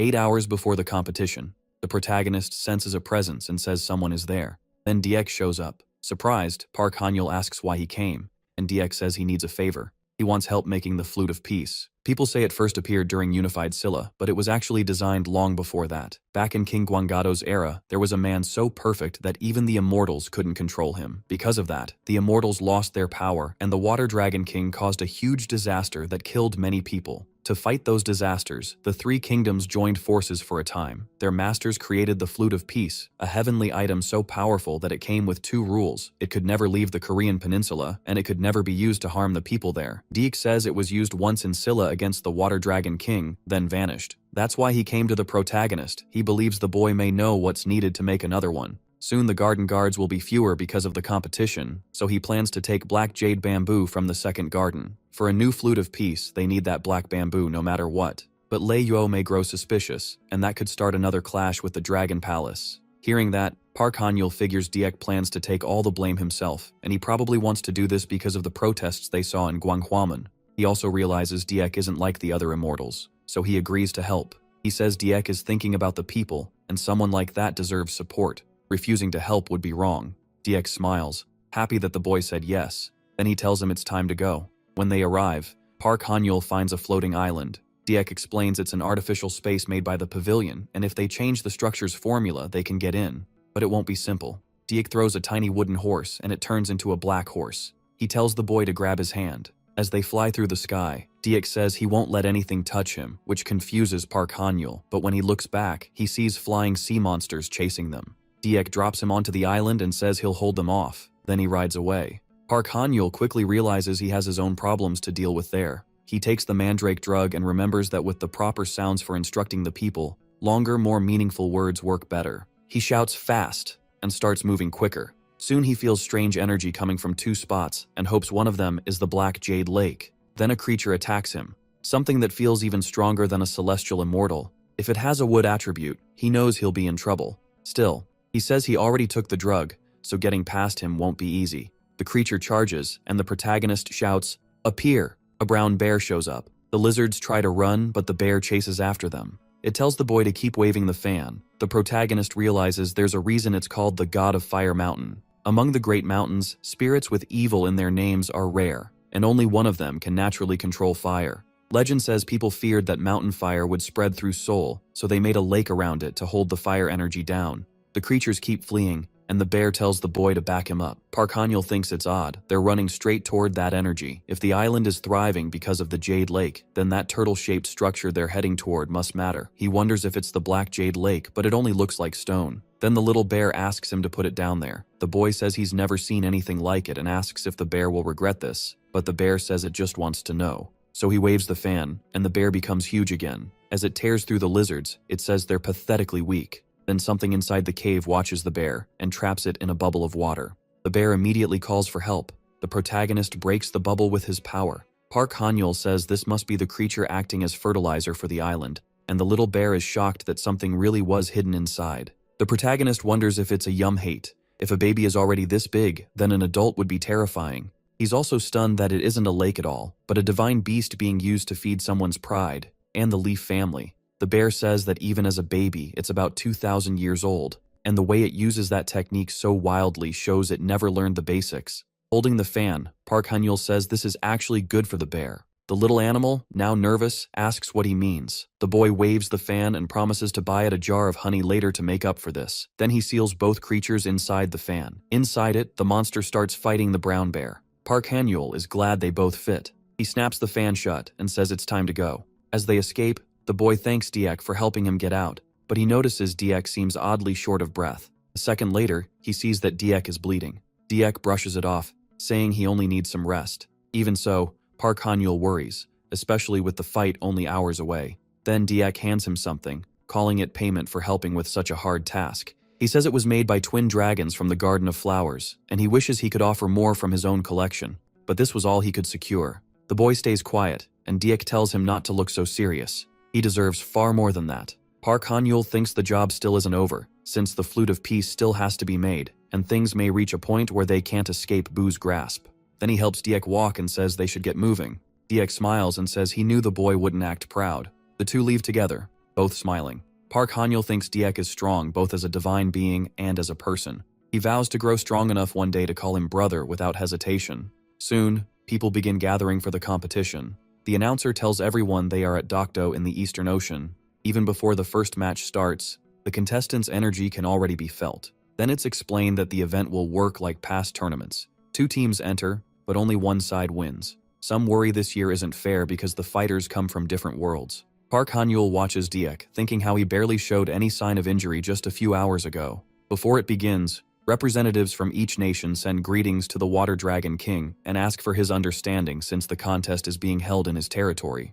Then several women begin changing part of the sea between Korea and Japan, linking the 2 islands. This is the sage's power. By syncing with the Water Dragon's strength, they create a new space. The higher-ups picked the fighters, and each one was checked to make sure they met the rules set by the representatives. A masked woman steps forward, introducing herself as Siva and promising to judge the matches fairly and with honor. She swears to protect Yua with her life until a winner is decided. Then another masked figure appears, Odin, and makes the same vow to judge with fairness and honor. He also promises to guard the 7 branches with his life until the contest ends. Right then, the protagonist's bag starts glowing, and the boy realizes that masked man must be carrying the sword tied to the power of the 7 branches, since it's reacting to his axis. The case holding the sword suddenly opens, and the weapon starts moving like it's alive. Odin quickly holds it back and apologizes, saying the sword has a fierce spirit and goes wild whenever it senses a worthy rival. Still, he admits this reaction is odd, because the sword's owner no longer exists. After that, Odin apologizes again for interrupting the event. Yua notes that if even that broken sword still carries the blacksmith's divine power, then its maker must have known just how strong that spirit was. Park Han-yeol realizes that weapon has to be the broken sword. It got that name because its blade is so strong it shatters any other weapon. They say it was forged from the bones of Valhalla's humans, who were known for great strength and battle skill. He figures Odin must have been suppressing the sword's power. If not, it might have flown straight at him because of its link to his axis. That means the masked man must have noticed someone there with enough power to make the sword respond. Then the first fighter is announced, Lee Ung, and his opponent is a celestial immortal. Someone sits beside the protagonist and says it's a shame. It's Go Hyun-hwa. The boy asks what she means, and she tells him to keep watching. She hates explaining things. When he turns to the arena, Lee Ung's opponent summons a Kamaitachi. The weasels rush in, and Lee Ung blocks before trying to strike back at the celestial immortal, but the Kamaitachi loops back and lands another hit before he can do anything. The sight leaves the protagonist shocked. Park Han-yeol realizes the celestial immortal adapted and got stronger in just seconds. Go Hyun-hwa smiles and asks if he gets it now. He's probably wondering how that opponent is winning without holding a weapon, but on that side, energy itself is a weapon. This match is also showing the gap between Korean and Japanese abilities, with even the royal family watching. The real goal is to leave a lasting image, Koreans defeating the Japanese. At first, Lee Ung was just another piece in that plan. Even so, he manages to get back up after the Kamaitachi's attacks. He's already taken heavy damage, and the wound keeps bleeding badly, making his condition drop fast. The announcer starts wondering if Korea is about to lose the very first match. Leung tries to fight back, but before he can act, the weasels hit him again with ease. This time he's too hurt to keep going and collapses. The announcer declares the first match a win for the Japanese side. Go Hyun-hwa turns to Park Han-yul and says he should be glad. Now the Japanese won't expect much from him. She says with confidence that he can win his match. To stand out, they have to be the best. Park Han-yul gets up, says he'll do his best, and adds that he knows he'll win. As he steps into the arena, the announcer mentions he became famous after the Gwanghwamun incident. The same celestial immortal who beat Leung sneers, calling him another fool and mocking how weak they are. Park Han-yul instantly rushes him and drives a punch straight into his face. Everyone watching is left speechless. Park Han-yul just beat his Japanese opponent with one hit. Some warn him to be careful, saying a reckless charge like that is dangerous. Duke disagrees. To him, the move was clean, and the girl asks how throwing yourself at an enemy with no guard up could count as technique. Duke says it absolutely is. That's the way the protagonist learned to fight. Park Han-yul then takes one of his drugs, boosting his cells and increasing blood production. He thinks it'll help him endure more, though something to stop bleeding would have been a smarter choice. Another Japanese fighter steps into the ring. Park Han-yul gives her a killing stare, and it clearly shakes her. Even so, she says she won't hold back. Then she summons giant samurai statues. He quickly figures out she's using them to keep him from getting close. He tightens his fist, and she assumes he's about to use that same punch again. But she's ready. Instead, one of her statues gets grabbed by a wooden giant. That's when she realizes he can summon a familiar too. The protagonist declares he'll handle this the Korean way. He chooses to use the power of sound and starts with a military chant. Then he sings a Korean military song. The crowd wonders why he's singing, but Park Han-yul recites lyrics telling them not to fear retreat and to face the enemy because the country's fate is in their hands. As those words ring out, the wooden giants attack one of the samurai.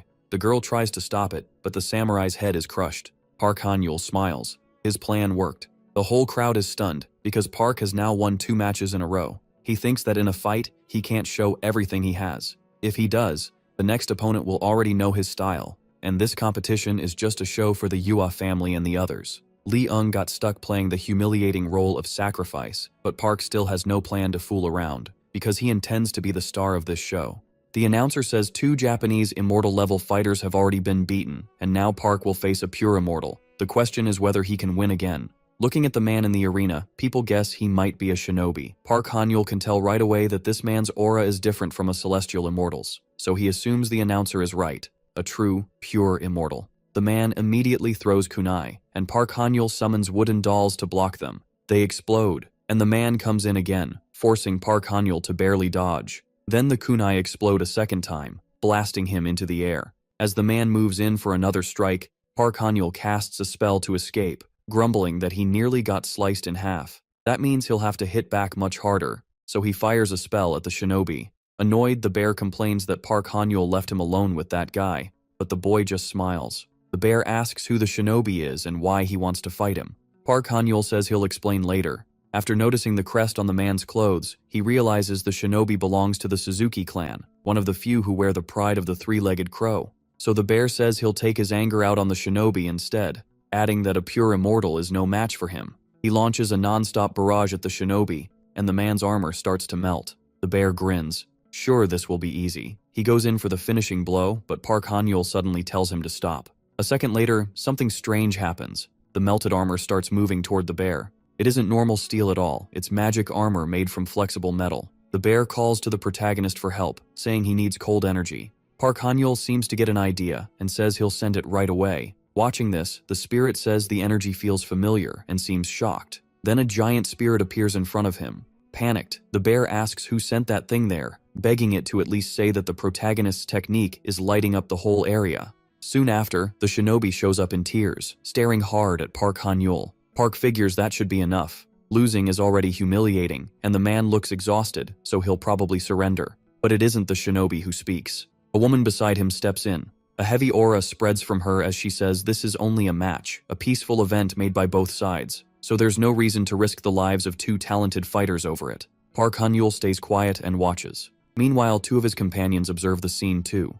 The protagonist realizes that means this man isn't allowed to die here. She adds that he's sickly and had been lent to the sanctuary. Then the woman says she's ashamed. She pitied one of the fighters and interfered in their battle. Because of that, they have the right to pull their participant from the match. Park Han-yul looks surprised. Yua thanks them for their effort and announces that the young man has now won 3 straight matches. She says she never expected him to have such amazing skill and so many useful items. Park Han-yul thinks that even as praise, it still sounds insulting. He says he could have done much better if he'd been told about this event sooner, and the woman asks what he means. He replies that thanks to her, he may have drawn even more attention from the mortals. Then he asks if she really thinks awakened ones are just a bunch of idiots. Nearby, the shinobi keeps watching with a dark look. Seeing him, Park Han-yul actually feels a little sorry for the guy. Not long after, he meets another girl who tells him he did well. She says it's a shame, but he just says it's fine. But the girl made it clear she wasn't talking about Park. In shows like this, people like him are just producers.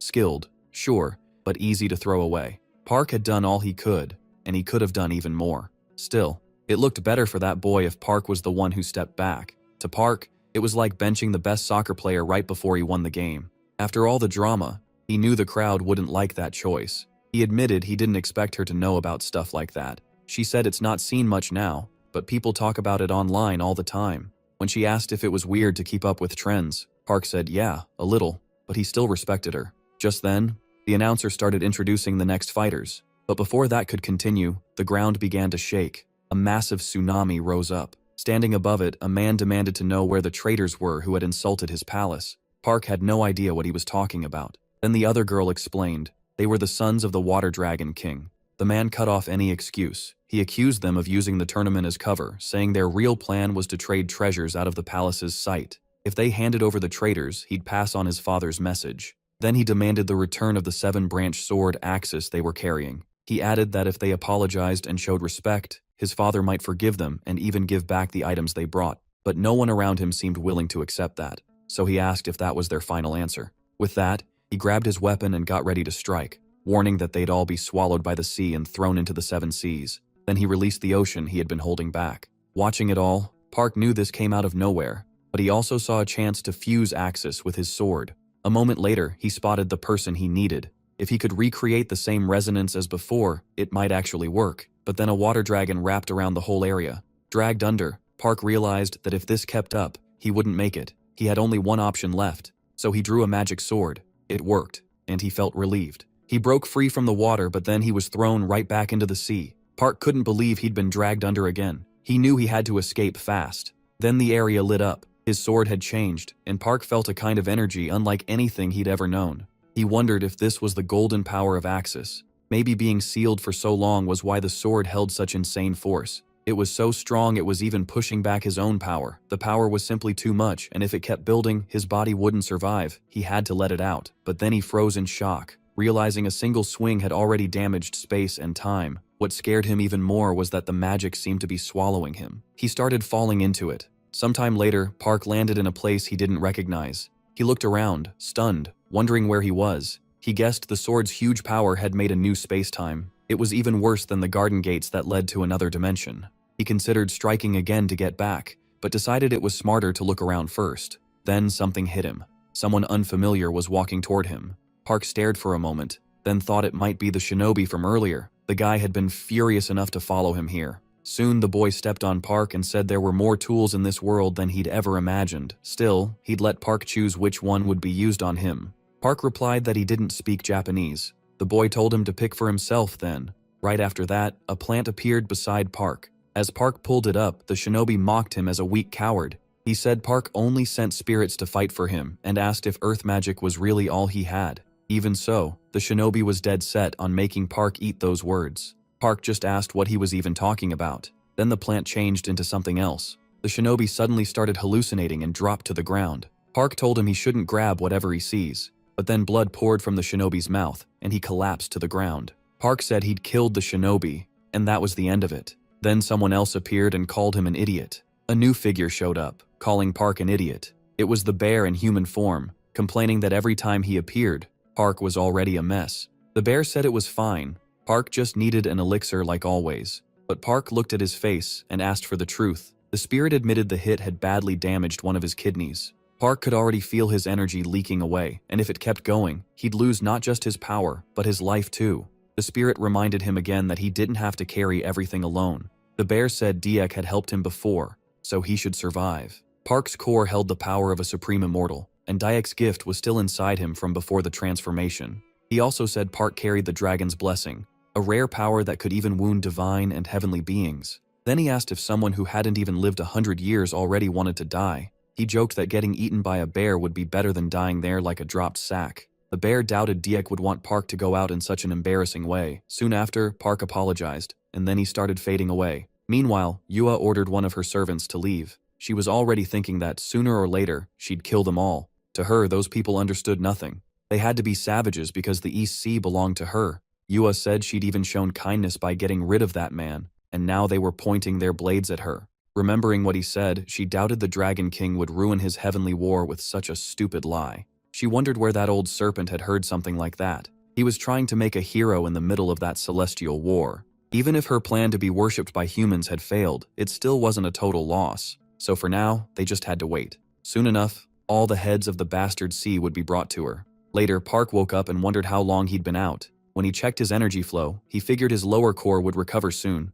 As his mind cleared, he tried to understand what was happening. Why did he have horns now? And why were his senses so sharp? Still, he guessed not much time had passed since everything happened. His body also felt much cleaner than he expected. From the way things looked, someone had been taking care of him. He guessed it was probably the bear and Sun Benim. He wondered if he was still in the same place. He had used the magic pearl with the bamboo fan to make that barrier, so Sun Benim might have put herself in danger to look after him. After opening the door, Park went looking for her. Then something stopped him cold. He couldn't believe the place had turned into a forest. He'd made a shield there with his plants, but now the trees were huge, which made him think a long time had passed. Looking off to the side, he saw nothing beyond the barrier but destruction.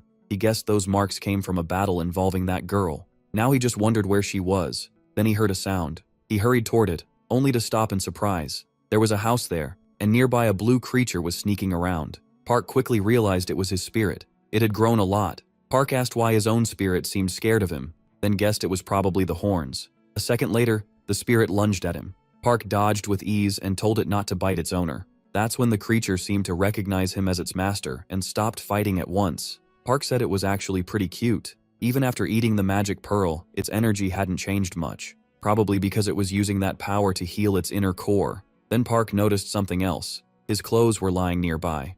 He wondered if there was anything there he could use. He also found a scroll. As he read it, he wondered if it was Japanese and guessed it might be one of the shinobi's scrolls. From what the spirit said during the tournament, the crow crest of the Suzuki clan was one of Yagarasu's secrets. So Park figured these clothes had belonged to the shinobi. He wondered if they were the kind that could transform, because that alone made them interesting. Then he noticed something else. He paused, trying to figure out what it was. The feeling was coming from the same place where he'd sensed signs of battle. When he spotted a group there, he wondered why they were trying to break through the barrier. Their hair color and clothes looked familiar, making him think they were from this place. Then he saw something that shocked him. It looked just like the goblin club Guanak had given him before. That was enough for him to realize they were goblins. He never expected goblins to live inside a space made by a 7-branched sword, so he guessed this was their home. Now he wondered if they were trying to invade his territory. Noticing the goblins were trying to break the barrier, Park decided he had to stop them. Then something caught him off guard. A person stepped out from behind the monsters. They demanded to know who he was. Park faced them without backing down. He asked which one of them was the leader. The commander politely introduced himself as Tu, then asked to be taken to the owner of the sword. Park had no idea what he meant and asked why he wanted that person. Tu warned that only the sword's owner could enter this place. If Park refused to say where that person was, he would kill him. Park refused and told him to explain first. How could he answer if he didn't even know what this was about? The goblin said he wanted to find that man and punish him. Their king had promised that someone worthy would come with the sword, but that person never appeared. Park still didn't understand everything, but it was clear the 7-branched sword was tied to this place. The goblin, fed up, said they had waited for generations, carrying that promise over and over until they were sick of it. Whoever was worthy of the sword deserved punishment. He demanded to be taken there now and threatened to cut off Park's head if he refused.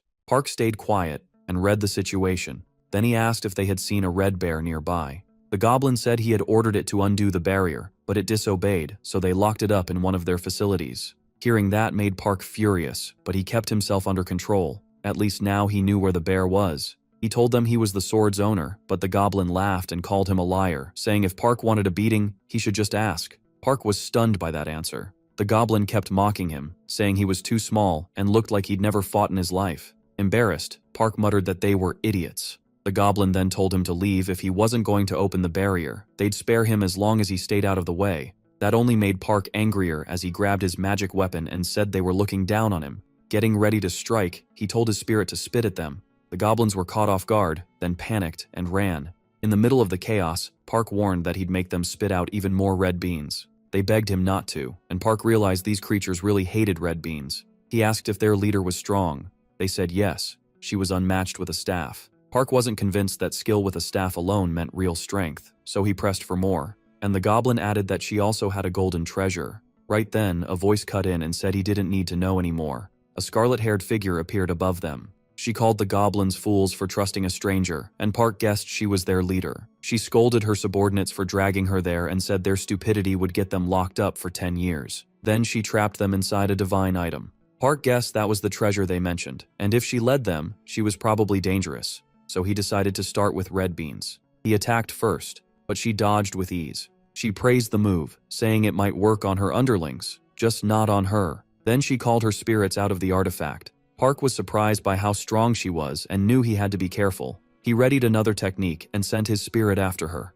A fierce fight broke out. The goblin leader asked what he thought of her skills, adding that she hadn't had this much fun in a long time. Park didn't answer. Instead, he remembered someone once saying a staff like hers could do anything, but right now that sounded less like a boast and more like the truth. The bear spirit had called it a goblin staff, able to do whatever its user imagined. Goblins didn't think deeply, so they fought by instinct instead of planning. They also had amazing bodies and strong bones, and with enough will, they could have ruled the world. Back in the present, Park wondered if this leader simply imagined better than the fools he met before. She wasn't scared of his red beans at all, so he had to think fast. A glance at the barrier gave him an idea, but before he could act, the goblin leader noticed and attacked, forcing Park to barely block her strike. She snapped at him for looking anywhere but at her during a fight. Park said nothing as he broke her attack, then spun behind her with a counter, but she barely escaped. The leader summoned her spirits again and landed a hit on Park. An explosion went off, sending him crashing to the ground. She asked if he'd finally hit his limit and if it was time to end this. Then she told him to start begging. All of her spirits rushed at him, and she planned to trap him with the bear once he started screaming. But Park got back up, saying the one who laughs last laughs best. He summoned wooden golems, each carrying jars full of red beans. They dumped the beans all over the goblin leader, and she was shocked. But her artifact absorbed everything. Park said she'd been waiting for him to scream, but that was her big mistake. He grabbed the artifact and ordered the bear to come out. The spirit popped out at once, saying it knew Park would save it. Then it complained that Park was an idiot for leaving it trapped long enough to get sad. Park asked how long it had been stuck there, and the bear said more than 150 days. Time moved differently in this world, but not by much. Park said they needed to get out fast if that was true. After that, he released the goblins from the artifact and asked if the woman really was their leader. She looked him over and said he was short but broad-shouldered. That left Park flustered, and he shot back that he was average height. The goblin said size didn't matter, and that her mother used to say the same. At first, she hadn't believed it, but Park had beaten her. Then she decided he was smart and not bad-looking, so she asked him to marry her. Park was completely speechless. Even the spirit started wondering if Park was really about to get married and how that would even work. Still confused, Park asked what she was talking about. The bear asked if he still hadn't figured out that the goblins were tied to the seven-branched sword. Remembering the prophecy, Park thought this must be the promise about a man one day coming with that sword, so they had probably been waiting for someone worthy to marry her. Park said it had nothing to do with him, and the person meant to come with the seven-branched sword was probably already dead, but the bear pointed out that the woman clearly didn't see it that way. Park thought he was too young for this and wanted to wake up from what felt like a bad dream. Instead, he demanded to know where she hid the sword and threatened to stuff her with so many red beans her stomach would burst if she stayed quiet. He ordered her to talk now, but she refused, saying she wouldn't hand over the sword until she'd had 3 children with him. Park immediately told them to bring more red beans. Watching all this, the bear said that probably wouldn't get him anywhere. Park admitted goblins were insanely stubborn, so forcing an answer out of her would be hard. The bear asked why he didn't just marry her then. They'd been trapped there so long they probably didn't understand things normally, and he couldn't force them anyway. Besides, that artifact was their greatest treasure. Since time moved differently here, the bear suggested Park could marry her and stay a while. Park realized this approach wasn't getting him anywhere. So instead of threatening her, he decided to try bribery. A little later, the goblin woman started waking up. She was tied up, and food had been placed in front of her. Park noticed she was awake just as she repeated that she wouldn't say anything until he married her. Park told her that changed nothing. He said she could think it over while he ate. Then he started talking about how good the rice cakes were. Watching him eat made her crave them badly, and she admitted she wanted one. Park tossed a piece into her mouth, and she instantly loved it. She begged for another. With a sly grin, Park watched her gobble them down. Even then, she insisted this didn't mean she'd changed her mind. They still had to have 3 children. While she kept chewing, Park mentioned there were only 2 rice cakes left. Her eyes filled with tears as she begged for just one more. Park picked up another, leaving only one, and started eating it. That crushed the goblin, and she sadly muttered that she only wanted to marry someone. Park said they could marry someday, just not now. She didn't buy it and accused him of meaning 100 years later, which was way too long for her. Holding out another plate, Park said he'd give it to her. He said he could even teach her how to make that food herself. With the plate in her hands, the goblin finally seemed to agree. Park figured waiting until he was 120 to marry wouldn't be so bad. A bit later, she cast a spell and brought out a strange chest. Park asked if it was a treasure box, but she said she wasn't sure. Her mother had just passed it down to her.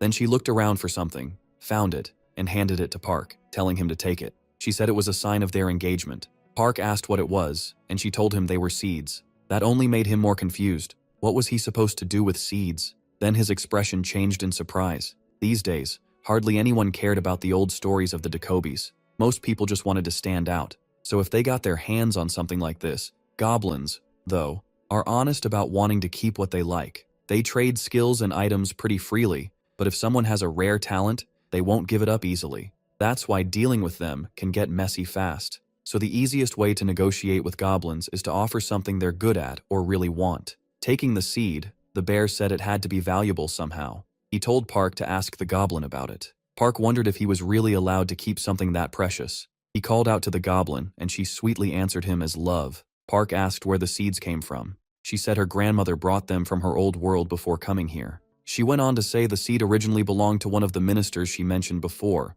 That man was known for growing herbs and medicine plants, and he could travel between worlds. But one day he was ordered to cure a sickness that couldn't be cured. He failed, got locked up, and was left to starve. Before dying, he gave the seed to her grandmother for hiding the rest of his family. Park asked if the man had been a herbalist. Hearing that, Park realized the book he'd been trying to read for making medicine was probably that man's. The goblin added that the herbalist had served someone incredibly powerful, a man who used a sword and rode a horse, and whose pride was said to reach the heavens. That arrogance eventually led to his fall. She wondered if there had been a war back then, and things turned ugly. So he gave the seed to her grandmother to get his family away from the battlefield. Park asked if that madman had dragged his own family into war, and she said yes. He couldn't bear losing them, that said plenty about him. Park lingered on the word loss. To him, that felt even worse than pain. The woman got up and asked if they could keep going, but Park told her to slow down. Then she picked up her staff again. She started striking Park with it. To his surprise, it didn't hurt at all. She explained she was putting something into him. Park said he didn't feel any different, but the goblin told him to relax. He'd understand how to use it later.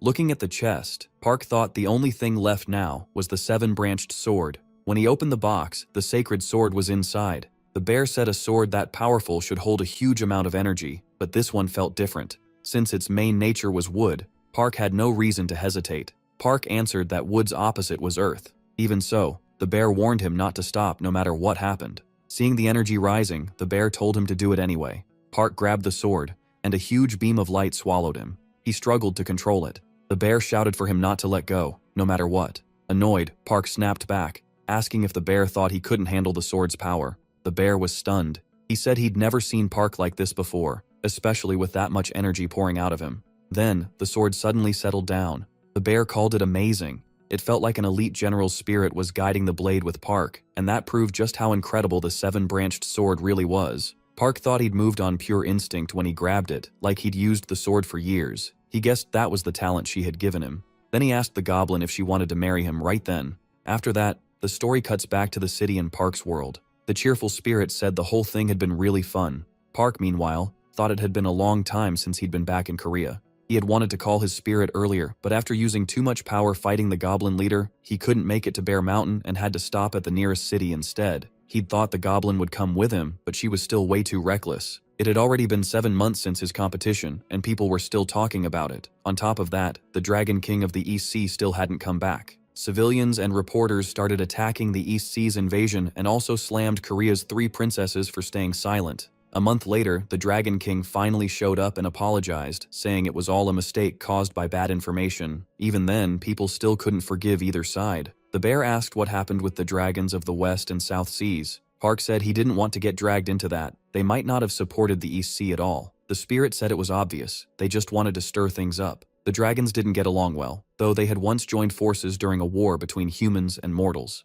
Even so, Park knew there was still one big problem, where the seven-branched sword had gone. All they knew was that the sword's guardian had informed the Nordic Administrative Council he would stay in Korea and help suppress the East Sea. Park figured this was probably because he had grabbed the sword and crossed into another dimension. That man was incredibly strong and clearly tied to the sword, so knowing he was searching for it made Park even more desperate to get it back. The bear said the East Sea had been unbelievably foolish if even ordinary humans were now glaring at them in anger. A moment later, a message popped up saying their time using the system was over and thanking them for choosing it. The bear then asked what they were doing next, and Park said they needed to head to Wanak Mountain. He was sure people had him listed as missing or dead, so if he suddenly showed up, the garden would get suspicious. Because of that, he planned to stay hidden and watch until things calmed down. The bear said that once they got there, he wanted to check on his original body since it had been a long time since he'd felt its energy. Right after entering the goblin's dimension, he thought he'd sense it again once they returned,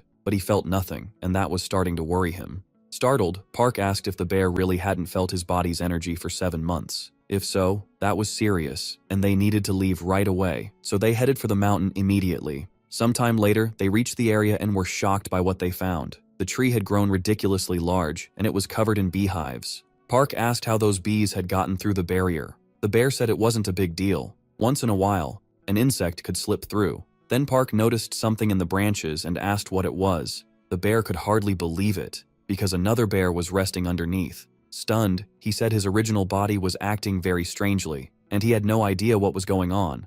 A moment later, the bees started swarming them. Park quickly pulled out his scroll and artifact, which called forth all of his spirits. He ordered them to attack, and the fight with the bees began. But there were just too many of them, and Park realized they were hard to kill even with his powers, so he needed something stronger. Then, the bear took on his true form and charged at the swarm. Park told him to hold on, but the spirit said he could burn them all away himself. If not for the hive, he would have used his full power, but he couldn't risk damaging the tree since bees were all over it, so he wondered if there was some other way to clear them off. Park started thinking of a plan that might work. Watching the bees on the ground, he noticed they still weren't dead even after being hit, and that gave him an idea. Park quickly told the bear to wait, then asked him to move aside. Right after that, he threw something in front of the bees. That brought them down, and the rest fled from the tree, smashing into the barriers. Seeing that, Park let out a relieved breath. He said the barrier had worked. The bear, surprised, said he had no idea how those bees ended up there. He said it was only a guess, but there was an old story that the Queen of the West once built something called Golden Peak on a mountain. She hadn't appeared in a long time, but the Queen of the West was a goddess from Chinese myth, seen as a fairy who carried immortality potions. Pointing at the tree, Park asked if that was why this had happened. The bear said that long ago, some wandering bees were searching for a place to live, smelled this spot, and settled in the tree. Getting up, Park figures the bees are gone now that the smoke inside the barrier has cleared. He asks the spirit if they should check. The two head over to the tree. They open a hive packed with honey, and the spirit says this isn't normal honey. It's full of pure energy. He adds that they can store it too. Park wonders if they can keep making honey here, since he might use it to brew a very strong elixir. Looking through the comb, he finds bee larvae still alive inside, and says they're loaded with nutrients that help growth. So he tries one to see if that's true.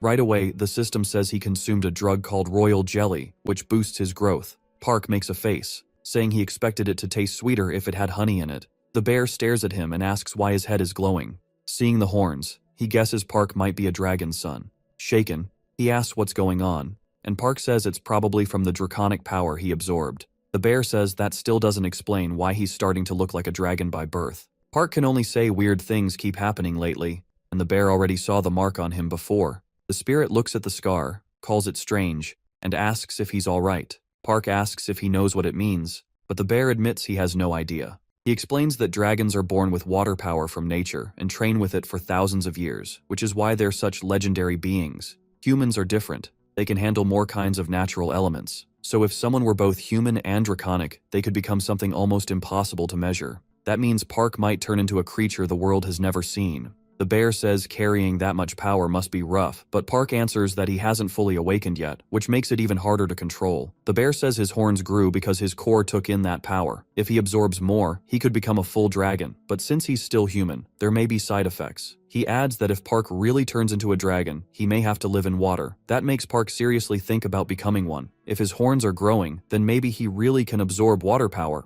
And if he leaves the larvae here safely, they could become new bees, make more honey, and give him even more larvae later. So Park says he wants to learn to use his power better. Thanks to the pill that woman gave him, his energy stopped going wild and increased a lot. Since that elixir had the wood element, it felt like hope. He wants to understand which elements support or clash with his, because some elixirs do nothing for him, probably because of wood. If he uses one that opposes wood, he might gain the other effects without taking too much damage. The bear says that sounds smart and asks what he plans to study. Park answers by pulling something out. He takes several notes from his backpack and says they include books left by the Celestial Wolf's disciple, plus a scroll from that shinobi family. Since he doesn't have much else to do here, he figures this is a good time to learn. Picking up one scroll, he says he really wants to master that shinobi technique, and with the 7-branched sword, he can already use 3 legendary items he owns. The bear says he has good gear and a solid plan, now he just needs to train and stay unnoticed. Park says one thing still bothers him though. He still hasn't delivered the black jade to his brother Dioki. The bear asks why he never handed over the sprout during all the times they met, and why he cares so much about giving it to that boy. He says the kid is smart, and knows he wants to turn the jade sprout into a flute, but does Park really think that can be done? He doubts something that dangerous could work as an instrument. Then he calls Park an idiot and says he actually knows someone who can make it, and do it right. Surprised, Park asks if he really knows a blacksmith who can forge a flute. The bear says even if he does, he wouldn't want to hand it over to Dioki. Park tells him to calm down, he's interested in that flute too.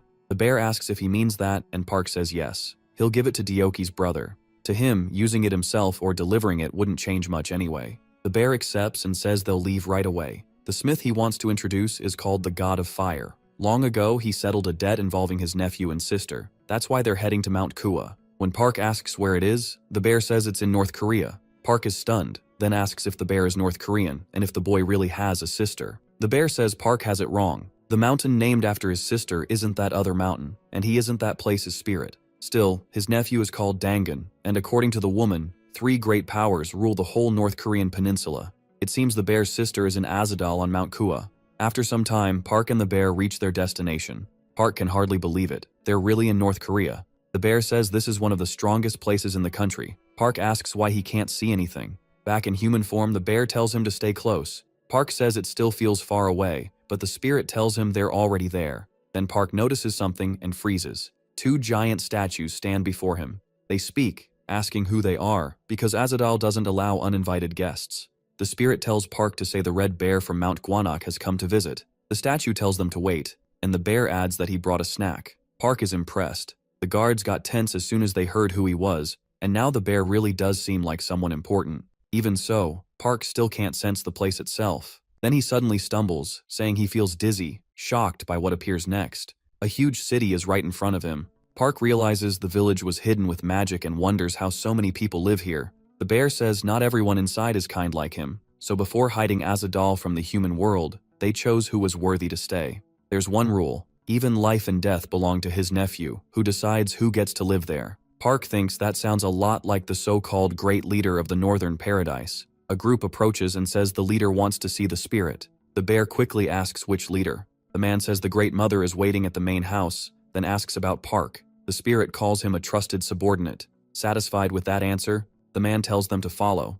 A while later, they head deeper inside together. With Park apparently blindfolded, the guide says they've arrived. Still unable to see, Park assumes this must be the main house. He says the palace here is beautiful, though something about the place feels off. Then a girl appears in front of him. She steps forward and thanks them for coming, apologizing if her request caused trouble. The guide leaves, leaving only Park, the spirit, and the woman. She says it's been a long time and that she missed him very much. Then she hugs the bear in human form, saying her brother hasn't changed at all since he vanished without a word, and she'd been worried sick. In a tense voice, she says he must be tired from traveling so far and should get some rest. At that point, Park starts to understand what's going on. The girl tells him not to worry, it's only temporary. She asks if he's scared of her, saying she's the only family her brother has left since they're still beasts from the forest. But what really interests her is Park. Why is a dragon here serving as her brother's subordinate? Park removes his mask and says, Monster would be a better word. A little later, they sit down to talk, and Park Han-yul explains how they ended up there. Eunmyo says she understands. Even so, the story sounds way too wild to her, so she asks if he's lying. He says no. Wonuk trusted him, and that's why he was brought here. A lot happened, and he had to keep the fact that he was a monster hidden. That's why they came looking for help and answers. She takes a breath and says she understands. But sadly, the fire deity isn't here. That catches Park Han-yul off guard. Eunmyo awkwardly explains that he already left Essadal, though he still cared about his family, so if they brought him an offering, he would respond with his flute. Park Han-yul then asks why Wonuk sent them all this way if the fire deity had been gone for so long. She says he's probably figured it out already, which makes him listen closer. Eunmyo explains that her brother likely brought them here because he wants Essadal to take Park in. More than that, he may want the boy to take the throne that will soon be empty. On the flying base, Daok and Yua sit in silence. She asks what's on his mind, and he brushes it off as nothing. Yua then asks if he isn't happy to be part of the meeting, since he said he wanted to lead the attack on the East Sea. Daok says that after the Sea Dragon King attacked them and they lost the seven-branched sword, their side kept taking heavy damage. A lot of innocent people died because of it too, so he can't forgive them. No matter what, he plans to make them pay.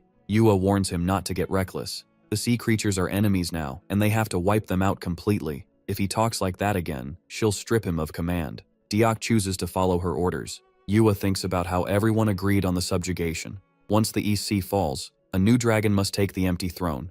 And depending on who that is, the result could be beyond their control. The only comfort is that there aren't many dragons, so they can't let just anyone grab that power. What they need is a new dragon child they can keep under control. Park Han-yul asks Eunmyo to help hide that he's a dragon and let him leave Essadal safely. She says the simplest path to peace would be taking the Dragon King's throne.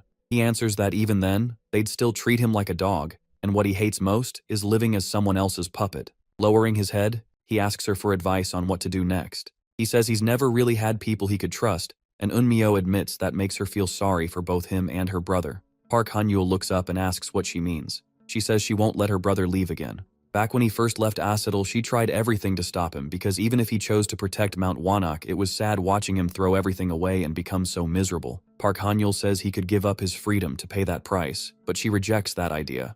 Eunmyo explains that to claim the Eastern Throne, his core has to be filled with water energy. Only the sea itself can do that. Otherwise, those thrones wouldn't exist. And right now, he still seems weak. Still, she can help. Through her connection to one of the Dragon Kings, she knows a place that could strengthen him, and she's willing to tell him. There, he can build up the energy in his core and sync with the water. Park Han-yul thinks he needs to leave before Wonuk wakes up, but he still wants to say goodbye first. He tells her he'll never forget what she's doing for him. 3 days later, Park is stunned by what he finds. He has reached the throne of Mount Baektu, and the energy there is unlike anything he's felt before. As he looks over the water, he wonders if there are cores inside the lake. He dives in. To his surprise, he can still breathe, and his body feels light, almost like he belongs there. When he reaches the bottom of the lake, he finds something glowing and realizes this must be it. Just getting close lets him feel water energy gathering around him. So he moves in, thinking this might make him stronger. But it's harder than he expected. Then a burst of energy erupts, yet it doesn't hurt him. Instead, he feels changed, like that power has settled inside him. His thoughts stop when he senses something coming. He remembers Eunmyo's warning that once the seal was removed, anyone who sensed that energy would show up, and they'd likely be beings more in tune with water than he was. Park Han-yul mutters that they came too fast. When he breaks the surface, a huge creature is waiting. He refuses to back down and attacks at once, but the monster blocks him easily. A moment later, lightning slams into him. Then a second serpent appears, mocking him for carrying dragon energy he can't even control. The first says that if they eat him, they might evolve too. But then both monsters notice peach blossoms where he fell. Park Han-yul is still on his feet. The serpent grins and says those flowers make it look like he's setting up his own funeral. But when they attack again, a peach tree suddenly rises and pulls the lightning into itself. Park smiles. His plan worked. The serpents are stunned. Park Han-yul asks if they still think it's his funeral. Seeing her brother get angry, the female serpent says she'll handle it, then fires off attacks made of crystal. Park destroys them in midair with his scroll. She starts thinking they should run before this gets worse. But before she can speak, she notices her brother has already fled. Once the clash ends, Park drops his scroll and starts coughing. He used too much power without thinking, but he couldn't afford to lose. If he failed here, he might never get a chance like this again. The serpents keep running, but Park suddenly appears in front of them, leaving them shocked. The female serpent blurts out, asking how he got there. She calls him a pest and snaps that she won't let him come any closer. Park starts gathering power for another attack, and she can't believe what she's seeing. A second later, she turns and tries to flee. Staring her down, Park tells her to come back and lands a hit. The serpent can't understand how he's doing this. She apologizes to her brother, saying if she stays, she'll die, then tries to escape for real, thinking her dream of becoming a dragon and gaining a throne's power is over. But Park appears beside her and asks where she thinks she's going. The plant he used to trap the two serpents was a sacred one from the garden, raised for combat since ancient times and empowered by the fox spirit. Caught in it, the serpent begs her brother to save her, while Park stares at what's appeared before him. He wonders what kind of place this is, guessing it might be some sort of palace that only revealed itself now that he had the core, so he decides to check it out. The serpent suddenly starts laughing, then quickly begs him not to kill her, and to remove the black garden bamboo because the pain is too much. Park agrees, but warns that if she tries anything, he'll blow her head off. He orders her to tell the truth and asks if more ocean serpents are here. She hurriedly says they came when the barrier opened, so there should be 4 more nearby. Park asks how they knew the barrier had opened, and she says they're tied to this place. She and her brother were servants here, and because of that, they still had a master. But that master died 6,000 years ago, so they spent all that time training to replace him. Park realizes this could be useful. He says he'll remove the black garden bamboo if she guides him to the palace. She asks if that means they'll be freed too, since staying like this is uncomfortable. Then she changes into a beautiful woman and introduces herself as Herrick. Park tells her to lead the way. The girl returns, looking sad, saying it's a shame she and her brother ended up like this, though she's glad they're still alive. Inside the palace, they stop in front of a huge door. Herrick explains that everything in this place moves with the core, and the water bearer can use it freely. After her old master died, it became a sacred site, so no one unworthy could enter or open the barrier. Park thinks the strangest part is that outside there was water and fish floating in it, almost like he could build a garden there. As they keep walking, the serpent tells him this is the Dragon Palace vault, and only the core bearer can open it. Everything her master owned is stored inside. Park casts a spell and says they should check the place properly. A moment later, the vault opens. Inside, everything is spotless. Then he notices a huge bookshelf and is caught off guard. At first glance, the books don't look special, but once he opens one, he sees it's a martial arts manual. The serpent, still in human form, explains these are dragon techniques, and her old master had mastered every one of them. Park asks what she and her brother had been training all this time if they wanted to take over this place. She says most creatures found masters to guide them, but after their master died, she and her brother had no one, so they just trained however they could. Park realizes that's why she was so desperate to come back. If what she said was true, they might even become dragons by learning these techniques the right way. So he lets them study the books, but only if they serve under him. She agrees right away and says she'd be happy to. Park hands her a book and says that's her first job, then tells her to get ready for guests. Seeing how natural she looks as a human, he wonders if all sea creatures can transform like that. He also gets curious about what her brother looks like in human form. Sometime later, a man sits at a table with a drink. Park thinks he never expected a god like this to meet him in person. Even as just a pure immortal, his dragon energy earns him respect, so Yuo is treating him seriously. The man asks why Park came to see him so soon after arriving at the palace. Park pulls out a piece of bamboo and says he needs a favor. The man recognizes it as black jade sprout bamboo, and Park asks him to turn it into a flute of peace. Hearing that, the man calls him a pretty greedy young man. Park quickly says he has no bad intentions. The man tells him he doesn't need to explain. Park should calm down, since making things is his job. After checking the bamboo, he says the size is good, and it should make an excellent flute, so he'll do his best. Park can tell from that quick judgment that the man really is a top craftsman. Then he says there's one more thing he wants. He pulls something from a spell, and a sword appears. Park had found it in the ancient Dragon King's vault. The instant he touches it, a terrible aura starts swallowing him. The energy feels wrong, not like anger, but like a thirst to kill. Cold and sharp, like an assassin's urge. Park knows it's powerful, but he can't control it well enough to use.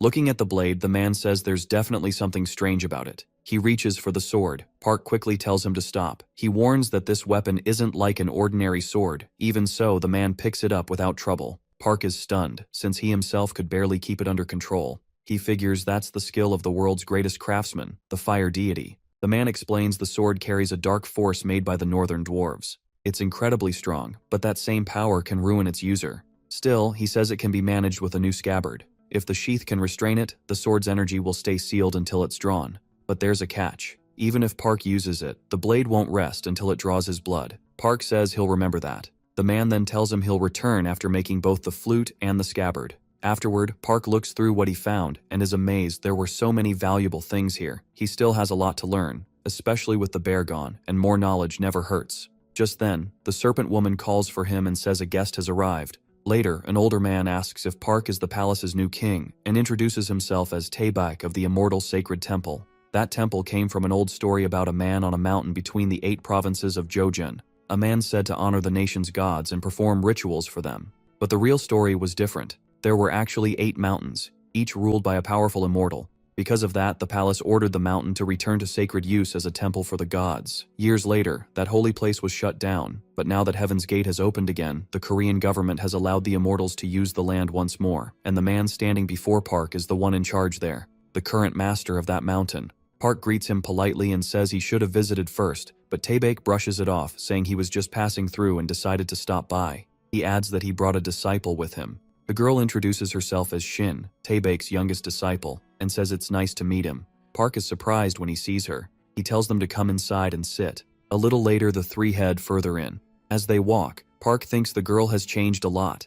Now she's that priest's disciple, and the whole visit feels strange. He can't guess what Taebak really wants. Soon Taebak asks about Park's connection to the ordinary bears. Park says they're difficult beings, but they hold countless things between heaven and earth. Even so, he owes them a lot, and he only became close to one because they had a long relationship. Taebak points out that Park isn't even 100 years old, yet he's already a pure immortal and owns a palace. He says very few young people rise that far that fast. Then he introduces his disciple properly, saying she's young too, highly talented, and nearly at the celestial immortal stage. Because of that, he suggests a bet. He asks Park what he thinks about training his disciple. Park asks if he means they should train together. Taebak says yes, they'd both enjoy sparring with each other, and maybe she could even become his wife someday. That leaves Park completely stunned. Taebak says that's exactly why they should start training together. The girl clearly doesn't like the idea either. Park apologizes and says he's not interested in that kind of relationship, but Taebak tells him not to decide too slowly, it would help his training. He adds that if it happens, Park would become his son-in-law, and he doesn't treat his sons-in-law badly, so he sets a jar on the table. Park is startled by what's inside. He realizes it could hide the truth about his unusual body, and because of that, he never looked at medicine the same way again. Staring at the jar, he says it's rare and worth a fortune. Even then, Park tells him he's already promised to marry someone. Taebak says he's stubborn and that 2 people tied by physical attraction can't stay as just anything else. He asks what's wrong with having more than one wife and why Park is thinking like an ordinary man. When Park looks at the girl, he sees she isn't happy about any of this. Not long after, he gives in. Feeling sorry for her, Park says he'll accept her as his student and marry her. A few days pass, and they begin training. Soon, a blue cloud forms between Park's fingers, and he's pleased he pulled it off, calling it incredibly beautiful. Now that he understands the basics, he thinks he could make rain if he puts in more energy. And if the celestial demon god's art reaches 6 stars, he could mix different traits together and create a natural disaster. That excites him, since he wants to hit 6 stars as soon as possible. Then the serpent woman calls for him again and says the young lady wants to eat in her room. Park decides it's time to use Taebak's gift and tells her to send the girl in. Meanwhile, the young woman stands outside his door thinking how strange and shocking it has always been to be tied to a dragon, or to marry into one of their families. Even though she doesn't want this, she believes it's all because of her master. A moment later, she opens the door and apologizes for entering. Park is lying down and asks if she's here. He says he arranged the room the way mortals like it and asks what she thinks. A little embarrassed, she thanks him for being thoughtful. Then Park asks if she really doesn't want this. From her face, it's obvious she's unhappy, and he says it's absurd for her to act like she's on equal footing with him. That's putting it mildly, so he asks if she really thought he wouldn't notice the treasure she was using or offering, since her master had presented it with her, and he questions how she ever earned the title of Celestial of Bayek. Hearing that, the girl snaps in anger. She pulls her sword and warns him not to insult her master again. Park calmly calls out one of his spirits. He says this is getting interesting. A mere human dares talk down to him. Then he reminds her that he is the king, and this is his palace.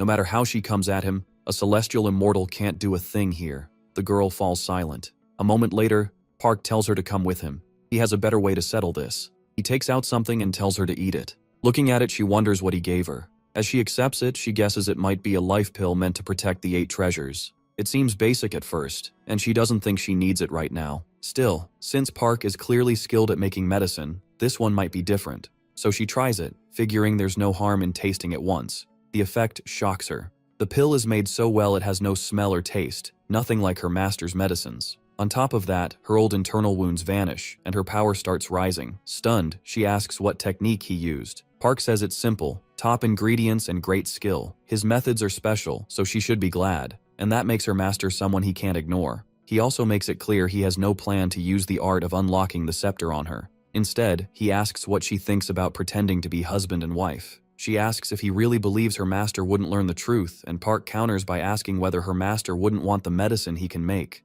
That makes her realize what he's getting at. Park says he'll keep refining pills for her, so she should hand over the blue void eye. After feeling the pill boost her strength, she has no reason to doubt him. She agrees, but asks for one promise. Since the blue eye is so valuable, he has to tell her before he uses it. Park jokes that if she ever thinks he's wasting it, she'll just run crying to her master. Then she asks what he even plans to do with it. Park answers that he's going to brew liquor with it. That leaves her stunned, and she starts wondering if giving it to him was a mistake. Sometime later, Park is already drinking what he made. He notices the medicine's raw potency dropped a little, but now it works faster, lasts longer, and is far more useful overall. Since he's tested enough, he decides it's time to make something proper with the blue eye. Not long after, the same girl shows up again. For some reason, she's drunk and starts rambling at Park. She demands he give her more, saying he promised. Fed up, Park asks his subordinate to deal with her. That only makes her madder. She complains that he can't just ignore people, then blurts out that her father is a high-ranking firefighter honored by the president. She adds that he's an old man who sneaks around thinking nobody will notice. That catches Park off guard. He realizes he may have learned something useful. Now he just needs to think of a way to use that information later. But first, he needs to make proper use of the item in front of him. A few days later, Park heads to a secluded part of his forest. He thinks it's the right place. These ingredients are so strong that their scent alone could alert the immortals of Seoul. He opens the jar and light spills out from inside. The smell alone is enough to make him feel drunk. The drink is made from immortal peach essence, and the peaches grew bigger and sweeter thanks to fertilizer made from bee corpses. As he pours a cup, Park admits this stuff really could drive someone mad. Then he notices someone behind him, quickly puts on his mask, and thinks it may be an immortal since he never sensed the approach. The stranger tells him to relax. He's just a man who loves fine alcohol. Park then recognizes him. The elder asks if he can have a taste. That aroma is simply too tempting. Park generously offers him a cup. The man is thrilled. Calling Park generous, he gladly accepts and takes a drink. Right away, he says it's the best liquor he's ever had and that he hasn't tasted anything like it in ages. Park reminds him that he once said if he died, he'd never taste good liquor again.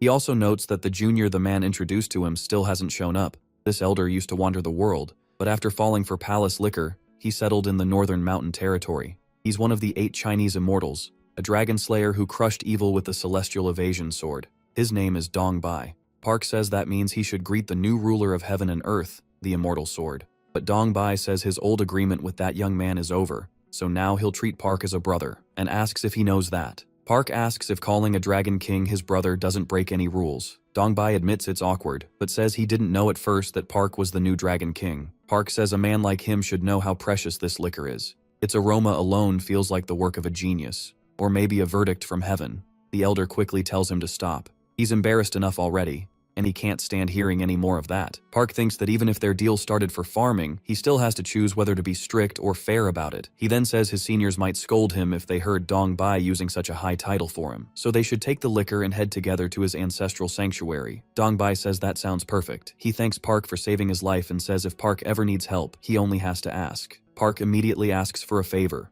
The celestial evasion sword is a legendary sword art. It was tied to the mysterious immortal Long, who became obsessed with slaying a demonic dragon. Though he used only one sword, the art was unlike normal martial techniques. It wasn't based on common power methods. Both men had mortal bodies and fought with swords, which made it even more useful to Park. So Park asks Dong Bai to teach him the sword technique, figuring there's no reason not to learn it. 2 days after leaving the demon's lair, a giant creature crawls through the area.